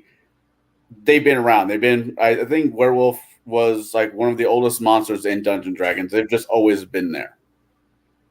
And there's so many different types of werewolves out there throughout media and fantasy type things, And you have the guy who turns himself into a werewolf. Into a werewolf by magic. Do you have the cursed guy who turns into the Lucaroo? Do you have so forth? The berserkers that have the wolf spirit somehow. They're a shaman that have the wolf spirit in them that turns slightly barbarian. When you do werewolf, Do you Yeah. do one werewolf, or do they travel in packs? You know, So no, those are good questions. And first of all, I just want to say there will never be a good werewolf or like, "Oh, I think I want to be a werewolf today in my game. That would be a polymorph creature or that would be a druid. So as far as werewolves and wolf wearers go, exactly what you were mentioning on there would be, yeah, what the characters have to find out. That because I'm not going to throw werewolves are one of those things that I'm not going to put in a game without it having some meaning. right? So either there's a new plague happening in the world, or there's a new cult happening in the world, or there's a new, something's happening. If you run across a werewolf, it is not going to be random in my game. Mm-hmm. That's Somebody fair. done got cursed. Yes. Yeah. Now, if Hey, you I'm choose going to to be ignore right it, back. I'm going to be right back. if you choose to ignore that curse, that's up to you. I'm not going to make you follow it. But yeah, at the same time, yeah, I'm not. That's one of those creatures to me that just it seems like it's automatic. It has to come with a story. That's fair. I'm writing. I'm putting together my own Western style fantasy campaign, and I'm thinking about using werewolves. That's why I brought it up. Because we're Shonner, talking- not facts. Nobody likes you, Shonner. He says, I don't know if you saw, but he says Max is facts now. Yeah. Well, you I'll see be- my response. I'll be teletyping in my responses. Thank you. Yeah, I always Hey. thought, and I'm sure there is, but I always thought Walking Dead, the TV series, would be a great game, a great RPG. Why? Game. Why? No. Because everybody Well- thinks it's not about the zombies. It's about dealing with other humans, And and every human they run across is a jackass, and everybody in that game shoots everything dead center in the head every time. well, yeah, No. And also remember, Max hates zombies. That is true, yes. well, they don't have to be zombies. They could be. Skeletons. Yes. They don't have to be Yes! undead. I mean, they just have to be something. The zombie apocalypse. Oh, I'm not going to say it. This isn't a political channel. It's like I'm running, like I said, I'm running 5e, but I'm running Pathfinder right as Rune Lord, and they're in a section of Rune Lord right now where they're coming across inbred orcs. I didn't know orcs can be inbreded, but they are in Pathfinder. I'm like, what the actual fuck? I'm going with the were-corgis. Oh. Were-corgis for the win. Yeah, I mean, truthfully, with that Western game that you're talking about, you're working on, Yeah. also look at other were species. Oh, yeah. Especially I for mean, like the old West, were lizards. we're buffaloes. Oh God. Why don't you guys just play TMNT? You won't have the were portion of it, but you can be a mutant buffalo. Well, somebody named Bruce was joking around about me running a Blazing Saddles style campaign. I can't do it. I don't hate life that much anymore. And I'm not Mel Brooks. Mainly, I'm not Mel Brooks. So I'm like, a Western style campaign would be fun. And I got a hold of the book Deadlands. I think it's Deadlands. Yeah. Mm-hmm.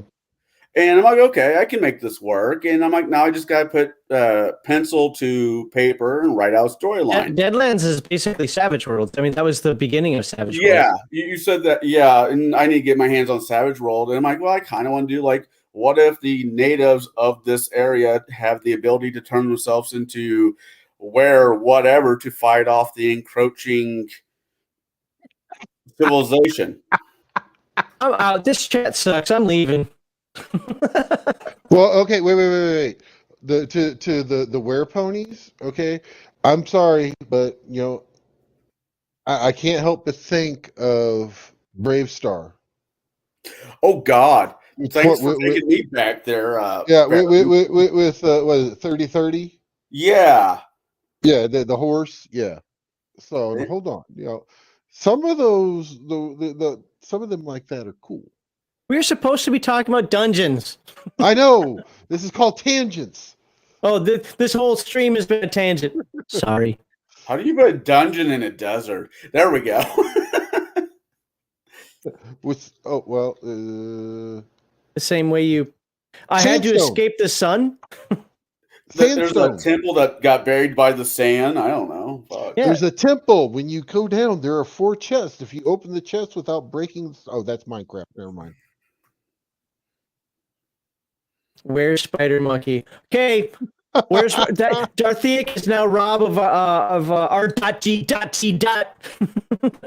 I've just proven right there. Oh, and yeah, Bruce, it is book 3, I believe, and I have watched The Hills Got Eyes and Deliverance and Wrong Turn and all that nonsense because of you people. What do you mean, you people? Anyways. So to try to segue back a little bit to dungeons. So populating dungeons with creatures, because we've kind of danced around it a little bit. We haven't actually talked about it.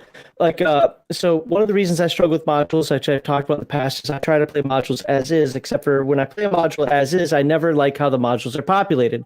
It doesn't make sense for half the creatures to be where they are. Now, some creatures it does. Carrion crawlers following a rust monster.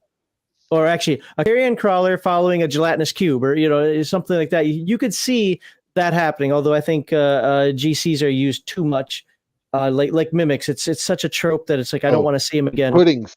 Puddings are for high. You see how dangerous puddings are. Puddings and slimes. You can't put a low level party against humans or against puddings. Myconids though. Oh my God, I love myconids to a mid-level party. Oh. They will ravage a mid-level party. High level party? Wait. High level party is Salad. Yeah, but Salad are demons. What about those? They're not mosquitoes, but they're like mosquitoes. The Sturges. Oh. Which I used to love using Sturges until now. Apparently, that's like the creature du jour in 5th edition. 5e, they'll mess your day up. They always mess your day up, though. I like cloakers over mimics. I like piercers, if you know what those are. They're like stalactites, but they fall on you. Oh, hell. I like piercers. That's one of my favorites. See, I tend to do more. I don't do traditional dungeons so much. Ropers, again, higher. That's like the Atug. It's a higher level creature, so it can be a little tough to. Well, see, the thing is that Bruce loved ropers in his dungeons until I was playing a cleric and had the fire domain. Mm-hmm. Oh, wall of fire, because it says right in there if the tentacles are set on fire, they immediately detach. Okay. Basically, just I eliminated the ropers all the way through. What's the intelligence level of a roper? I'd have to look it up. I'm not actually asking for real, but if it's an intelligent creature at all, which I'm not sure that the roper is, I would say that it would use some tactics, simply because if it's alive, it knows how to stay alive. And it wouldn't just be in the middle of the room flailing its little ropey arms around waiting for you to come in. Oh, no. This one was off to the side, and there was about a 5 or 10 foot gap between it and us. So it would Jeffrey's right, by the way. Just Jeffrey's absolutely right. The 12th level, after you get past 12th level, the game isn't as fun for me anymore. I get it, 1st to 3rd level isn't fun for everybody, but after 12th level, it's just a power creep game. I like 1 to 15, to be completely honest. In basic, the original versions of Dungeons & Dragons? 3.5, 1 to 15 was nice. Yeah. I don't think I ever had a character get that high in 3.5. I think my highest level was 9th. But in the old days, like, it just got, as a game master or dungeon master, I did not like running games for like level 17 characters. Because either I wiped them out in an instant or they wiped me out in an instant. It's just kind of became unfun. And I know you can say, well, do more role playing, do more domain stuff, do more of this. That's what they wanted to do. So, and domain gets boring for some people. While I love political domain control in games, a lot of people don't. I noticed in 3.5, the biggest race, especially with a few people, was how fast can they get to the prestige class? Fuck the story. How fast is it going to take me to get to the Lego character? Class? Yes. Yeah, and it just drove me crazy. 15, all right, you are able to get into prestige class at 10th level or 11th level or 12th level. That means you have 3 levels of prestige. I hope it was fucking worth it. Okay, I'm going to answer Jeffrey's question there. It's not cute. It was called, what was that? Cleanliness. That's one that we used to add into ours too. We had the seventh stat of the clumliness. Comeliness from Oriental Adventures, yeah. Yeah, we would add. So, mhm. Yeah, we'd add that in, from time to time, just to kind of mix it up a little bit. Oh, Jade would add in not charisma, because charisma kind of eats it up, but he would have appearance. Yeah, that's comeliness. That's what comeliness is. Yeah. Yeah, and I thought that was an interesting. That was, I'm like, well, shit. I don't want to be the guy off of Goonies, but I don't want to look like Prince Charming.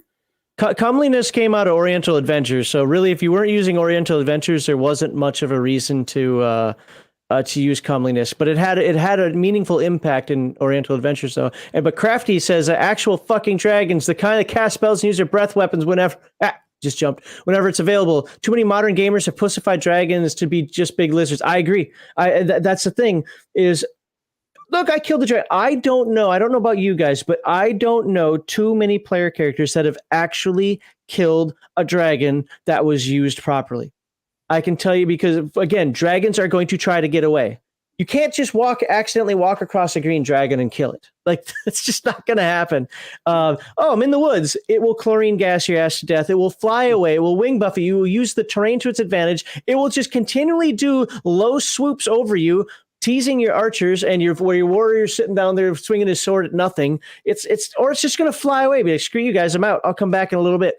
And most dragons have some sort of guardian, a henchman or whatever, whether it's like, nagas, or something. You have to want to get to a dragon. Very true.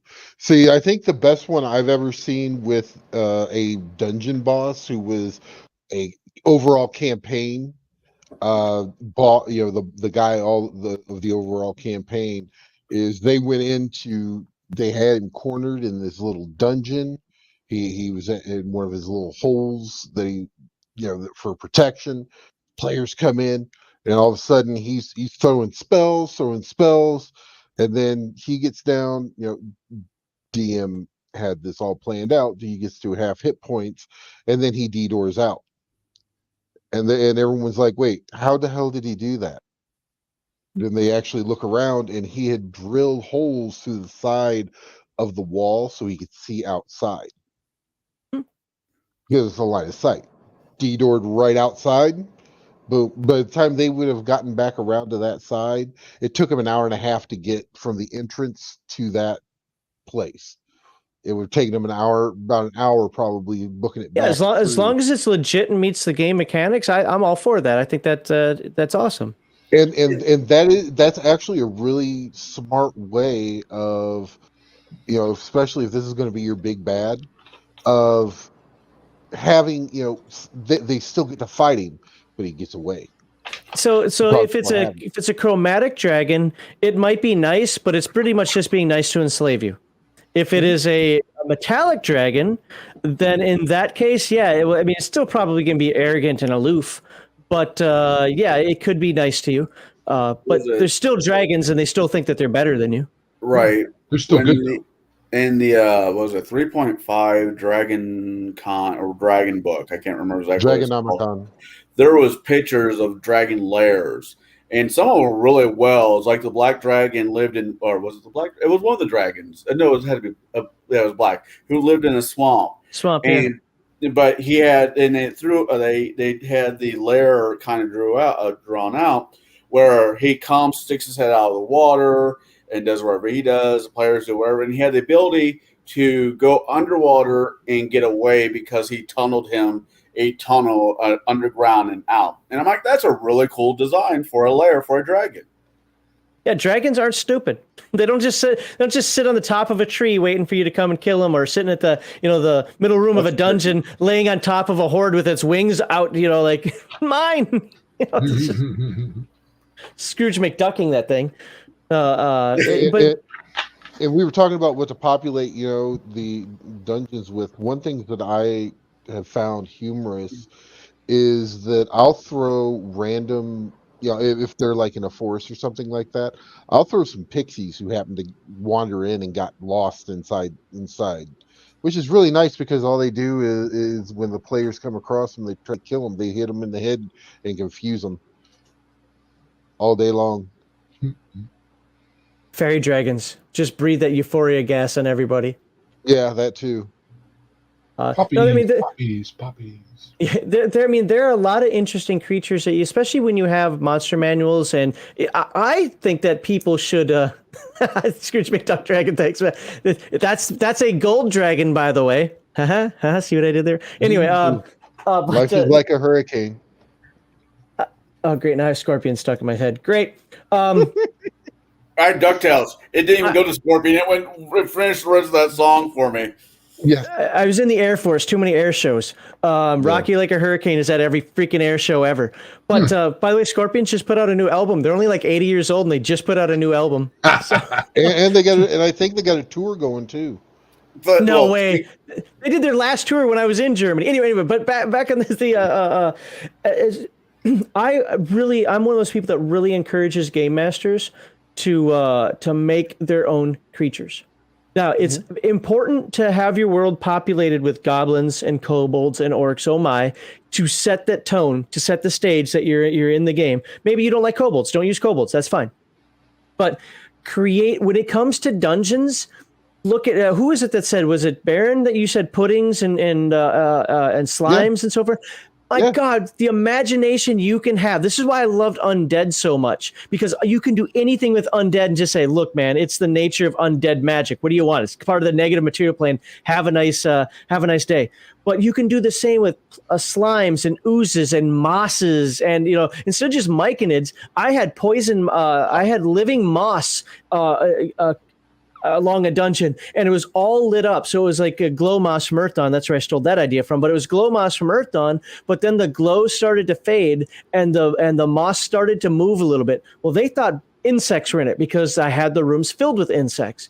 No, the moss was eating the insects. And then it slowly entangled the room. And you can just use your imagination and come up with all these interesting but meaningful and make sense creatures. What was those? There's another one that were like they were kind of like dark mantles. Oh yeah, right. Yeah. Those were use fun. those too. That you can just because they just kind of. There was a monster that came out of Pathfinder. I haven't seen it done in Dragons, but it attached to you and attacked you. Then if it attacked you and you failed to save and you continued to fail to save, your head would fly off and become the monster. Yes, that's a D&D monster that got ported over to Pathfinder. Oh, yeah, no problem. Yeah. Then I've used that handful of times. I can't remember what it was called, though. It started with a V, a vector, I don't know. Yeah, it's a V something. Yeah. And dungeons, I mean, as I said, when it's a dungeon, I think it should be, or a dungeon crawl. I don't want to use skeletons all the time because I think skeletons are just overdone in dungeons. But there's got to be something.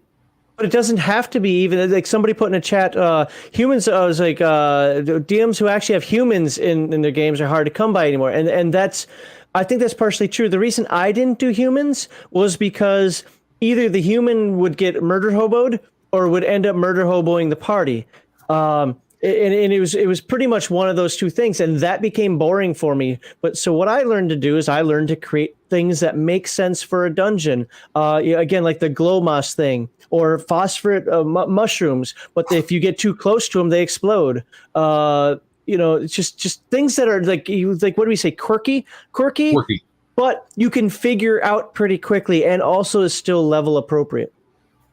I have a monster that's essentially a rock. Right, it looks like a rock. It's a crustacean in the dungeon, and what it does is it crawls around and eats all the scraps that either scraps that are left by from dead player characters, or the monsters that the player characters kill. So the crustacean version of the carrion crawler, kind of. Okay.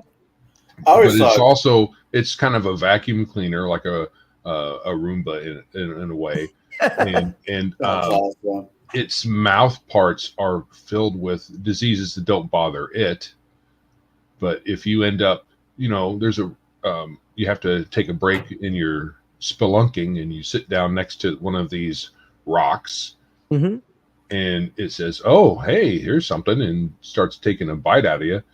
Not only are you going to deal with its bite, but it's going to have some disease or three. And that makes so much sense, because when you eat all that carrion and you're down in a dungeon and you got nothing but bacteria and amoebas and so forth, I'm stealing that. They come in. I'm sorry to interrupt, but one other caveat with this monster is it pairs with, I forgot which one it pairs with. It eats the organic stuff. What's the thing? There's another monster that's kind of a rust monster. Well, it might be. It might be the rust monster. Because rust monsters usually pair with carrion crawlers, because the rust monster eats the armor and the carrion crawler eats the people. Yeah. I was on a beach somewhere, and this was young earlier in my life, and all of a sudden I see this huge crab crawl down a tree, and I'm like, my aunt, what the hell is that? Well, I didn't say hell, but I'm like, what's that? And she said, well, it's a coconut crab. Those things are huge. And and later in life, I've definitely used a variation of coconut crabs in dungeons, and I just I'll get like a giant crab. I'll try to find a variation of a giant crab and just tinker around with the stats a little bit, give it a little bit more higher AC and a little bit more HP, and pincher. If it gets a hold of you, you got to do a save or have something pinched off. The Otyugh. the Otyugh is one of those that I like to use, but you have to have a decent level party to mess with that. What is that? Yeah, I'm being. It's like that's the garbage disposal. It looks like a heap of trash. It smells really bad, but it's got a lot of hit dice. Yeah. That and a roper. Oof. Yeah. That's another underground monster. We talked about the roper while you were gone. Oh, okay. Ropers are tough. What about this would probably kill the party, but I always thought those undead, well, they're not undead because they're never alive, but the golems that will just keep building on themselves while using dead body parts. Well, so you mean a bone golem? I thought that was a Ravenloft thing, but even still, golems have to be created for a reason. If the golem in your world, and I'm saying this generically, not to a specific person, but if your golem just exists for the sake of existing, it's not a golem. It's a stupid concept. Golems exist they're constructed. Golems are constructed for a reason. Now, if you have a golem guarding something, that's awesome. If you have a golem performing a task, that's awesome. Even if you don't know who that task is, maybe the golem is exploring that dungeon for a powerful wizard. But just random golems walking around, no, that's a bad use of a golem. Learn what golems are. Yeah, every time I've used a golem, gibbering mouther. Oh my god, I completely forgot about that. Yes, goblin. Oh god, those things give me nightmares from time to time. But no, every time I've used a golem in the past, it's because a wizard has built it. But I'm just like, dungeon crawls, somebody needs to clean up after the party dies, and sometimes using interesting creatures is the best way to do it, as we've just talked about. What? Oh no, I'm sorry, I'm reading a different Sonic Platypus had the ultimate random table gen. I don't know. Yeah, that was a thought eater. Oh, okay. Sonic monster. You probably didn't pay attention to it much because you hate Sonics. But yes, I said there are no such thing as Sonics in my games. Mm-hmm. Sonics does not belong in Dungeons and Dragons. Is that the hard line? No, that is definitely a hard line, because the thing is again, I play older editions of D&D, and it was never implemented properly. It was like just thrown in as a waste of like, look what you can do. I've always been told psychic powers in older editions were just way too broken, so I never really looked into them. They absolutely were, and the thing is I don't know. They take something away from the wizard for me when you can just touch your temple and go lulu and things happen. I just don't like it. Palladium has them also, but I deal with it a little bit better there. I'm just not a fan of psionics in Dungeons and Dragons. The thing is that I also don't like the sorcerer though either. I think the sorcerer in Dungeons and Dragons is crap. I've never enjoyed playing sorcerers. I've tried a handful of times. They just never work out well for me. Oh, okay. So Sonic Platypus is also the name of a zine. Never heard of it. So yeah, me either. But the Thought Eater was shaped kind of like a platypus and was psionic. So that's what I thought he was talking about. Anyway, that's cool. Might have to look that one up. So what do you guys think about random? Oh, that's right. He's put it in there. He put it in there for me. No, that's not the right one. I hate when this move as I'm clicking. It keep moving as I'm clicking. Stop it. Oh, they're not for the gibbering mouther. Okay, no. You need that. Huh? Anyway, what do you guys think about random encounters in a dungeon? That's kind of how I do my dungeons or labyrinths per se. I'll have a sheet with X amount of monsters I want in there. Then when the party gets to a certain, I roll a D10, I roll two D10s, and it's just a random monster. Then I roll a D6 to see how many of them are in there with it. And okay, well, it's worked out pretty well. Well, that's your labyrinth is basically a big wandering, right. Well, even dungeons. I mean, if warmer rats or whatever else, normal dungeon creatures, I'll do it the same way. I'll just have a sheet with X amount of creatures on it in a D10s, and that's how they fight their creatures, unless it's the big bad. Oh, okay. Well, I know in the old game, you had your dungeon proper, which had your rooms, and the rooms had things in them, but you also had a random the wandering monsters, wandering monsters, because it was supposed to give the feeling of a active environment, not just a bunch of rooms where folks were like sitting there waiting for you to come. So come in and kill them. So I always liked those. I like the wandering monsters out in the wilderness and wherever too. Keeps you on your toes as a player. Usually what I do on that is I make 4 columns, I guess is the best way to put it, of different monsters. And then, I'll roll a D4, see which column it goes into. And then usually, it depends on how many monsters I've got written in there. Because usually what I'll do is I'll look at 1 and 2. 1 is like a level like level or 2 below them. 2 and 3 are usually within the level or maybe +1, and 4 is a little bit higher, but I always throw in one that's really super high, because if we roll that and they get that, they can still run. And because you're in a dungeon doesn't mean everything in that dungeon is going to be, level appropriate. Yeah, I hate that. I hate that concept anyway. What's the CR? What's the CR? I need to know the CR. Right. You don't get to know the CR. You get to know what your character might know. That's it.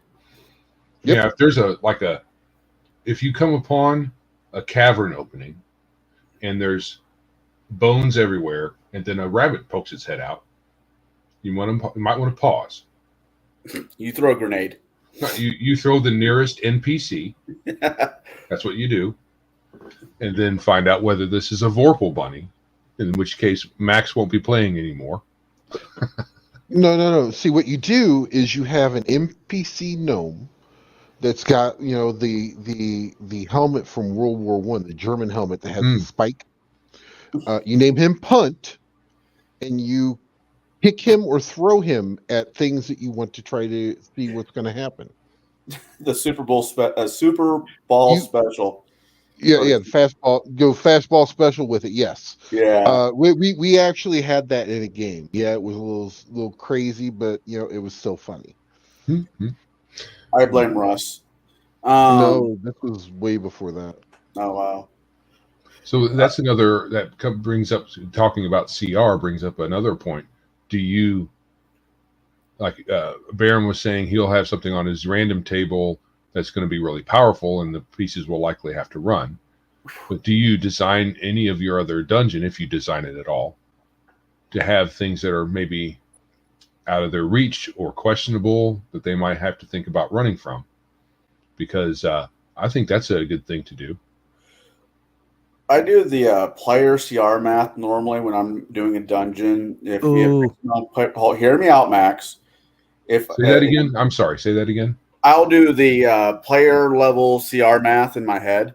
Oh. So I'll do, if I got a CR7 party altogether, they equal CR7. Then I'll do 7, 8, 9, and maybe a 10 CRs, and that's how I'll stack the dungeon. Nothing below? No, because it's a waste of their time and mine, because they'll just blow right through it, and why did I bother? Huh. Well, Because it can also slow them down. No, that's true. use I didn't think of it that resources. way.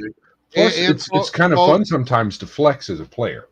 Yeah, and it also gives them a false sense of security, especially if you throw that toward the beginning of it.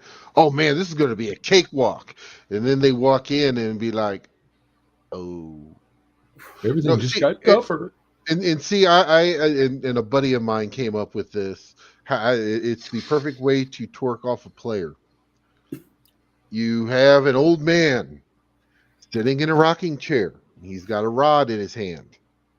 This is family friendly. No, that's fine.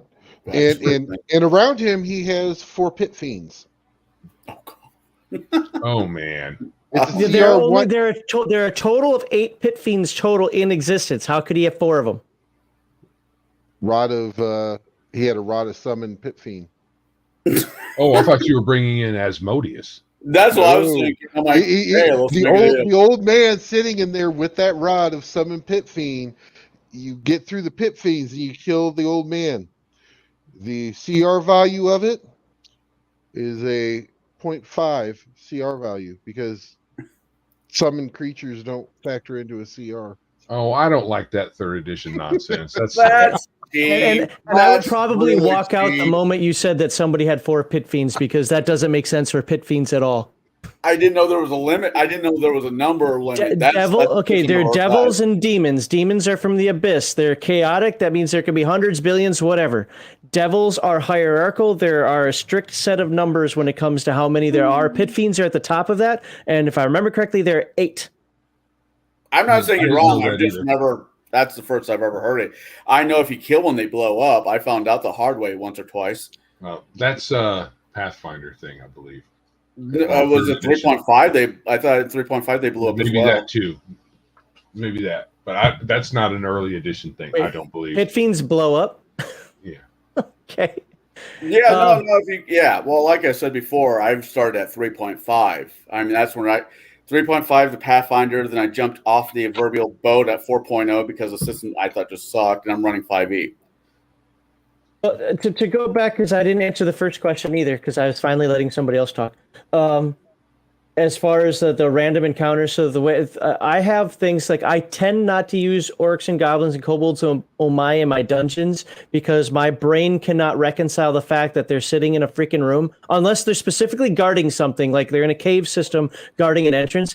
I can't reconcile the fact that they're sitting in a room just playing cards waiting for you to show up. Like, it doesn't make sense to me. I won't do it. But I will put things in there like giant centipedes, things that wouldn't care that you're, or necessarily care that you're there. So that will happen. The other part is my random encounters. I don't do a big random encounter table because I want to be prepared for the fight. I want to know that when that fight happens, I know what this creature can do. So that means I've looked it in and out. I know what it can do. I'm going to treat it respectfully.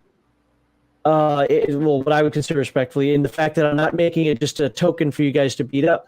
So I only have like 4 of them. So I'll have like a list of 4. Now I can do different 4 every adventure or something, but it just, so it isn't 4 for the entire dungeon necessarily. But for today's session, I have 4 that are ready to go, that if you come across, or if we roll up that random encounter, yes. And I know how it's going to work. It might not happen exactly right then and there, because maybe it's going to be a creature that knows you're there for whatever reason and is waiting for you to hit a certain point. But I know how that creature or group of creatures is going to act. And then what was the last one? So that's the random side of it. The only thing I added to it was when Connell said how he did his structure about having opponents that are the balance thing. I do try to tailor it towards the level of the characters, but I don't look for balance. And sometimes, yes, especially wilderness, not so much dungeons. unless it's planned. Like I wouldn't do it for the wandering random stuff. I won't have a random encounter that you guys can't at least try to beat if you're at full health. Accidentally run across 3 specters, 2 mummies, and a black dragon all sitting there like, hi guys, what's up? No, that's not going to happen. But, in wilderness, it might be a little bit different. However, if I know that there are multiple ways to get to something, like I usually try to have almost everything I do, I try to have a way that you can do it through role playing, through exploration, and through combat. If I can do that. Sometimes it doesn't make sense, but if I can do that. So yeah, sometimes the combat's going to be over your head. If you're 5th level, you run in there and all of a sudden you come across, what were we talking about? 3 ropers. Might not want to mess with that. You can try. You might have good tactics that can defeat it, which would be great. But there might be another option. So I always give characters an out. If you choose to take it out, Bruce has got the best example of a recent out with his blue dragon. I love that. That's exactly perfect how you give characters an out. Drop your stuff, go back through the portal, and I will let you go. And they're like, no. All right, you now get lightning bolts in the butthole. It's just... He gave them an out. They said, no, I will always give you an out. If you choose not to take it, that's your business. But at that point, hey, you know what? It's all bets are off. So I try to, plus I also like to use creatures I find interesting. That's very fair. Yeah. As a game master, something that I can have fun with. And the ropers for me. Yes, they are. Three's Company too. Come and knock on my door. Was it the landlord? Yes. Okay, sorry. Was it ropers? Farley, whatever. Anyway, why don't we just go back and I don't balance it necessarily, but I will find things that I find interesting. Like this would be fun to use. I hope it's not too powerful, and sometimes that'll happen. But again, I give them a chance to run away. I try not to use things that are too boring, except for at the lowest levels to get them used to what they're doing. Now, really quick, hopping over to we're still random encounters, but going back to the forest. When I started DMing, I loved I think it's called a great render. It's a monster that lives in the forest. Its main diet is a tree. It's a herbivore, but it can eat meat. And I'll just have one show up on the side of the road or next to the road, eating and munching on a tree to see what the party does. If the party leaves it alone, it will start following them, not attacking, just following them, just to see. Just my idea. Just to see what they're doing. If they do attack it, then it becomes a counter. I'm just wanting to know if I'm running a party of murdering hobos, or are they going to stop and say, well, if it's leaving us alone, we can leave it alone. One of my favorite takeaways from Earthdawn, drink again, is oh my god, I can't, Cadaver Man. It's just a zombie, unfortunately. But what happens is as soon as you attack it, if you do enough damage, it quadruples its attacks and basically has a frenzy. So you fight it usually it's like shambling towards you and whatever. And typical party member's like, oh, a couple of zombies, we can take it. And then all of a sudden it gets 4 attacks around. If I knew that was in the game, so if I played a little bit of Earthdawn and like, okay, this isn't gonna happen again. We're going to set up a picket in front of the zombies where they're just gonna run into it, go do, and then we just leave. Yeah, you can do that. Absolutely, you can do that. Now, I'm not saying that would necessarily work because those 4 attacks are pretty vicious. It could probably break some of those stakes. Well, no, you said they get the 4 attacks if you attack them, right? If you hit them, and I think you actually have to cause a wound also. I don't think it's any damage. I have to look it up again. But if you hit them and do enough damage, they essentially frenzy. Right. So the first couple of times it would go down just like that. The next time you see one, then you set up a barrier and you take off. Absolutely. And the thing is, they're not high circle or they're not high powerful creatures. By the time you realize that and do that, that's probably the best tactic just to get away from anyway. Why waste your time? Because it could theoretically hurt you because Earthdawn has exploding dice. So even if you're tougher, it could theoretically still hurt you and ruin your day. Yeah, frenzy. Yeah, 4 attacks. Anything can happen. Mm-hmm. Sure. All right, so we are past 2 hours, Oh God, yeah. Shit, I gotta go to work.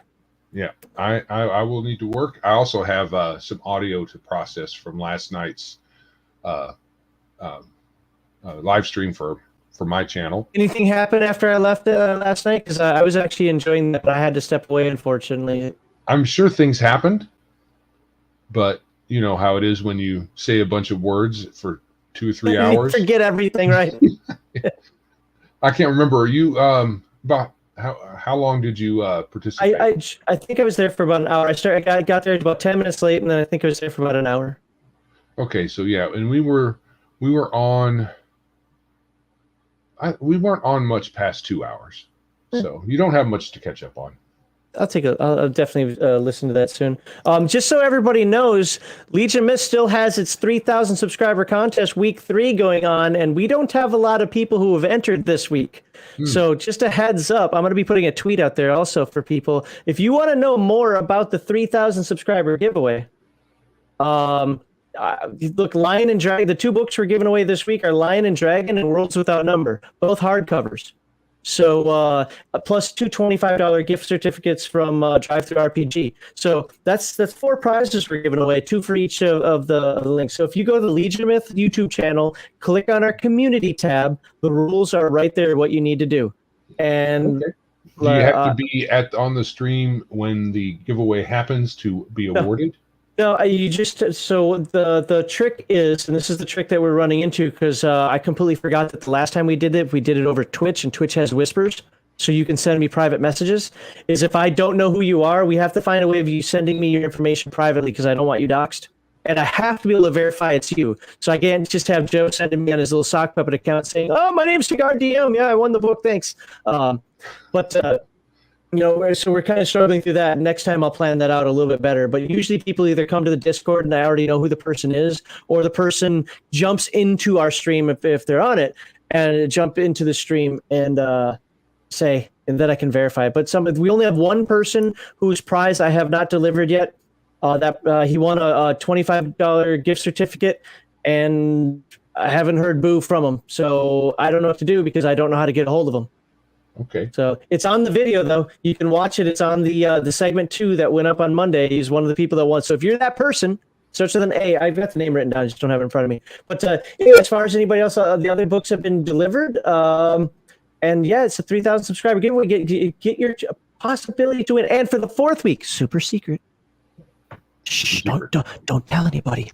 But if you're a member of Legion Myth, that's right. You click that little button that gives us $4.99 a month.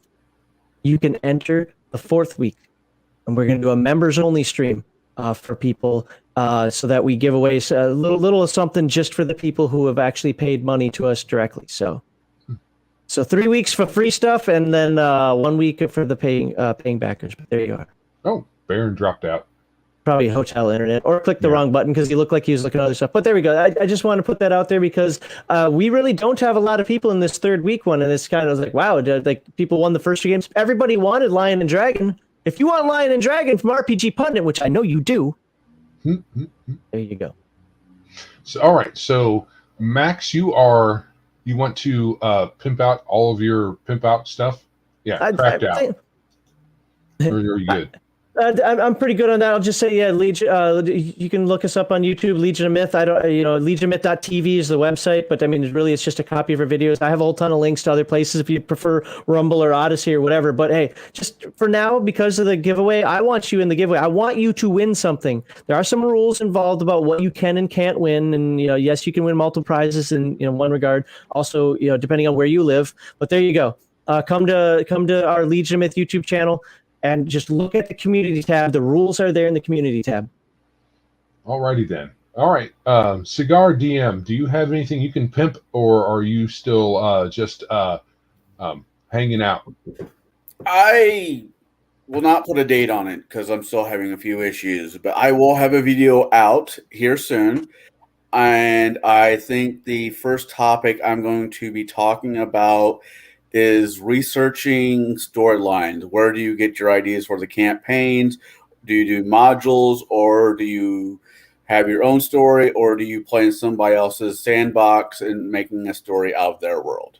Okay, that sounds That's cool. interesting. Yeah. As soon as you have deets on your internet home, let us know. I will. Thank you for having me tonight. You are very welcome. And I am Joe Harden, and Biggest Geekus is the channel you are currently watching me on, so you should know about that. If you don't, I wonder why you're here. Here are some of our links for all of the places we are at and ways that you can give us your money, the money that you don't want, but you want us to have. Is there anything else you guys want to say before we sign out?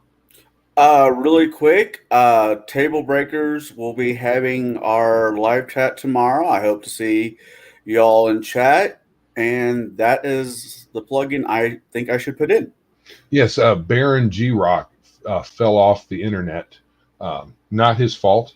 It was pulled out from under his feet, but check him out. His channel is Baron G Rock. You should be able to put that in your search engine and find him wherever he can be found. So sorry you crapped out, but hopefully next time you get to stay the whole time once you get out of the hotel.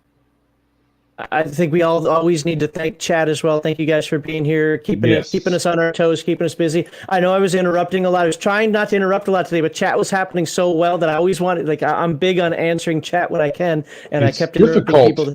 Yeah, that's why I was be quiet a lot so I could put it up. But yeah, it's difficult to be in the conversation and then also in the chat and doing all that. Hopefully at some point we can do super chats, and then you will be owed. Yes, absolutely. I'll tell you what, we're getting to the point in Legion of Myth that I never thought this was going to happen, where chat goes by so, especially on Friday nights, it'll go by so fast sometimes I just cannot keep up with it, and I try to still, and I just got to stop doing it. It's not to be a jerk. It's not like I want super chat money, but really it's gotten to the point where, hey, if you really want me to read a message, I'll do the best I can. But if you want to guarantee it gets read, do that super chat thing, and I promise you I'll do that. Heathen Dog needs to work on that a little bit. He's so focused on what he wants to talk about that anytime I interrupt him with chat, he gets grumpy. It's funny. Oh, well, a new person you got here just in time for us to say good night.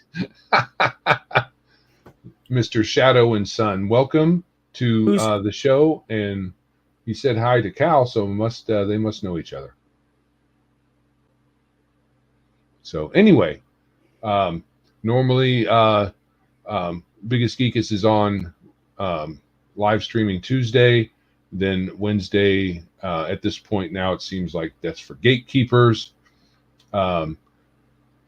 Friday is Chill Stream. Thursday is Table Breakers. Sunday is Legion of Myth, and there's a bunch of video game plays that happen around all of that stuff. So I'm thinking about playing a video game on Friday. What do you think about that? On Fridays, for the Friday chill stream? Yeah, just having people on while I'm just bebopping in a video game.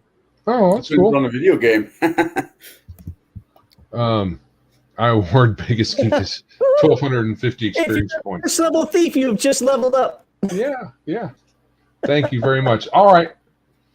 Thank you for the sub there, Mr. Shadow and Son. And from everyone here to all of you in chat, have a good night.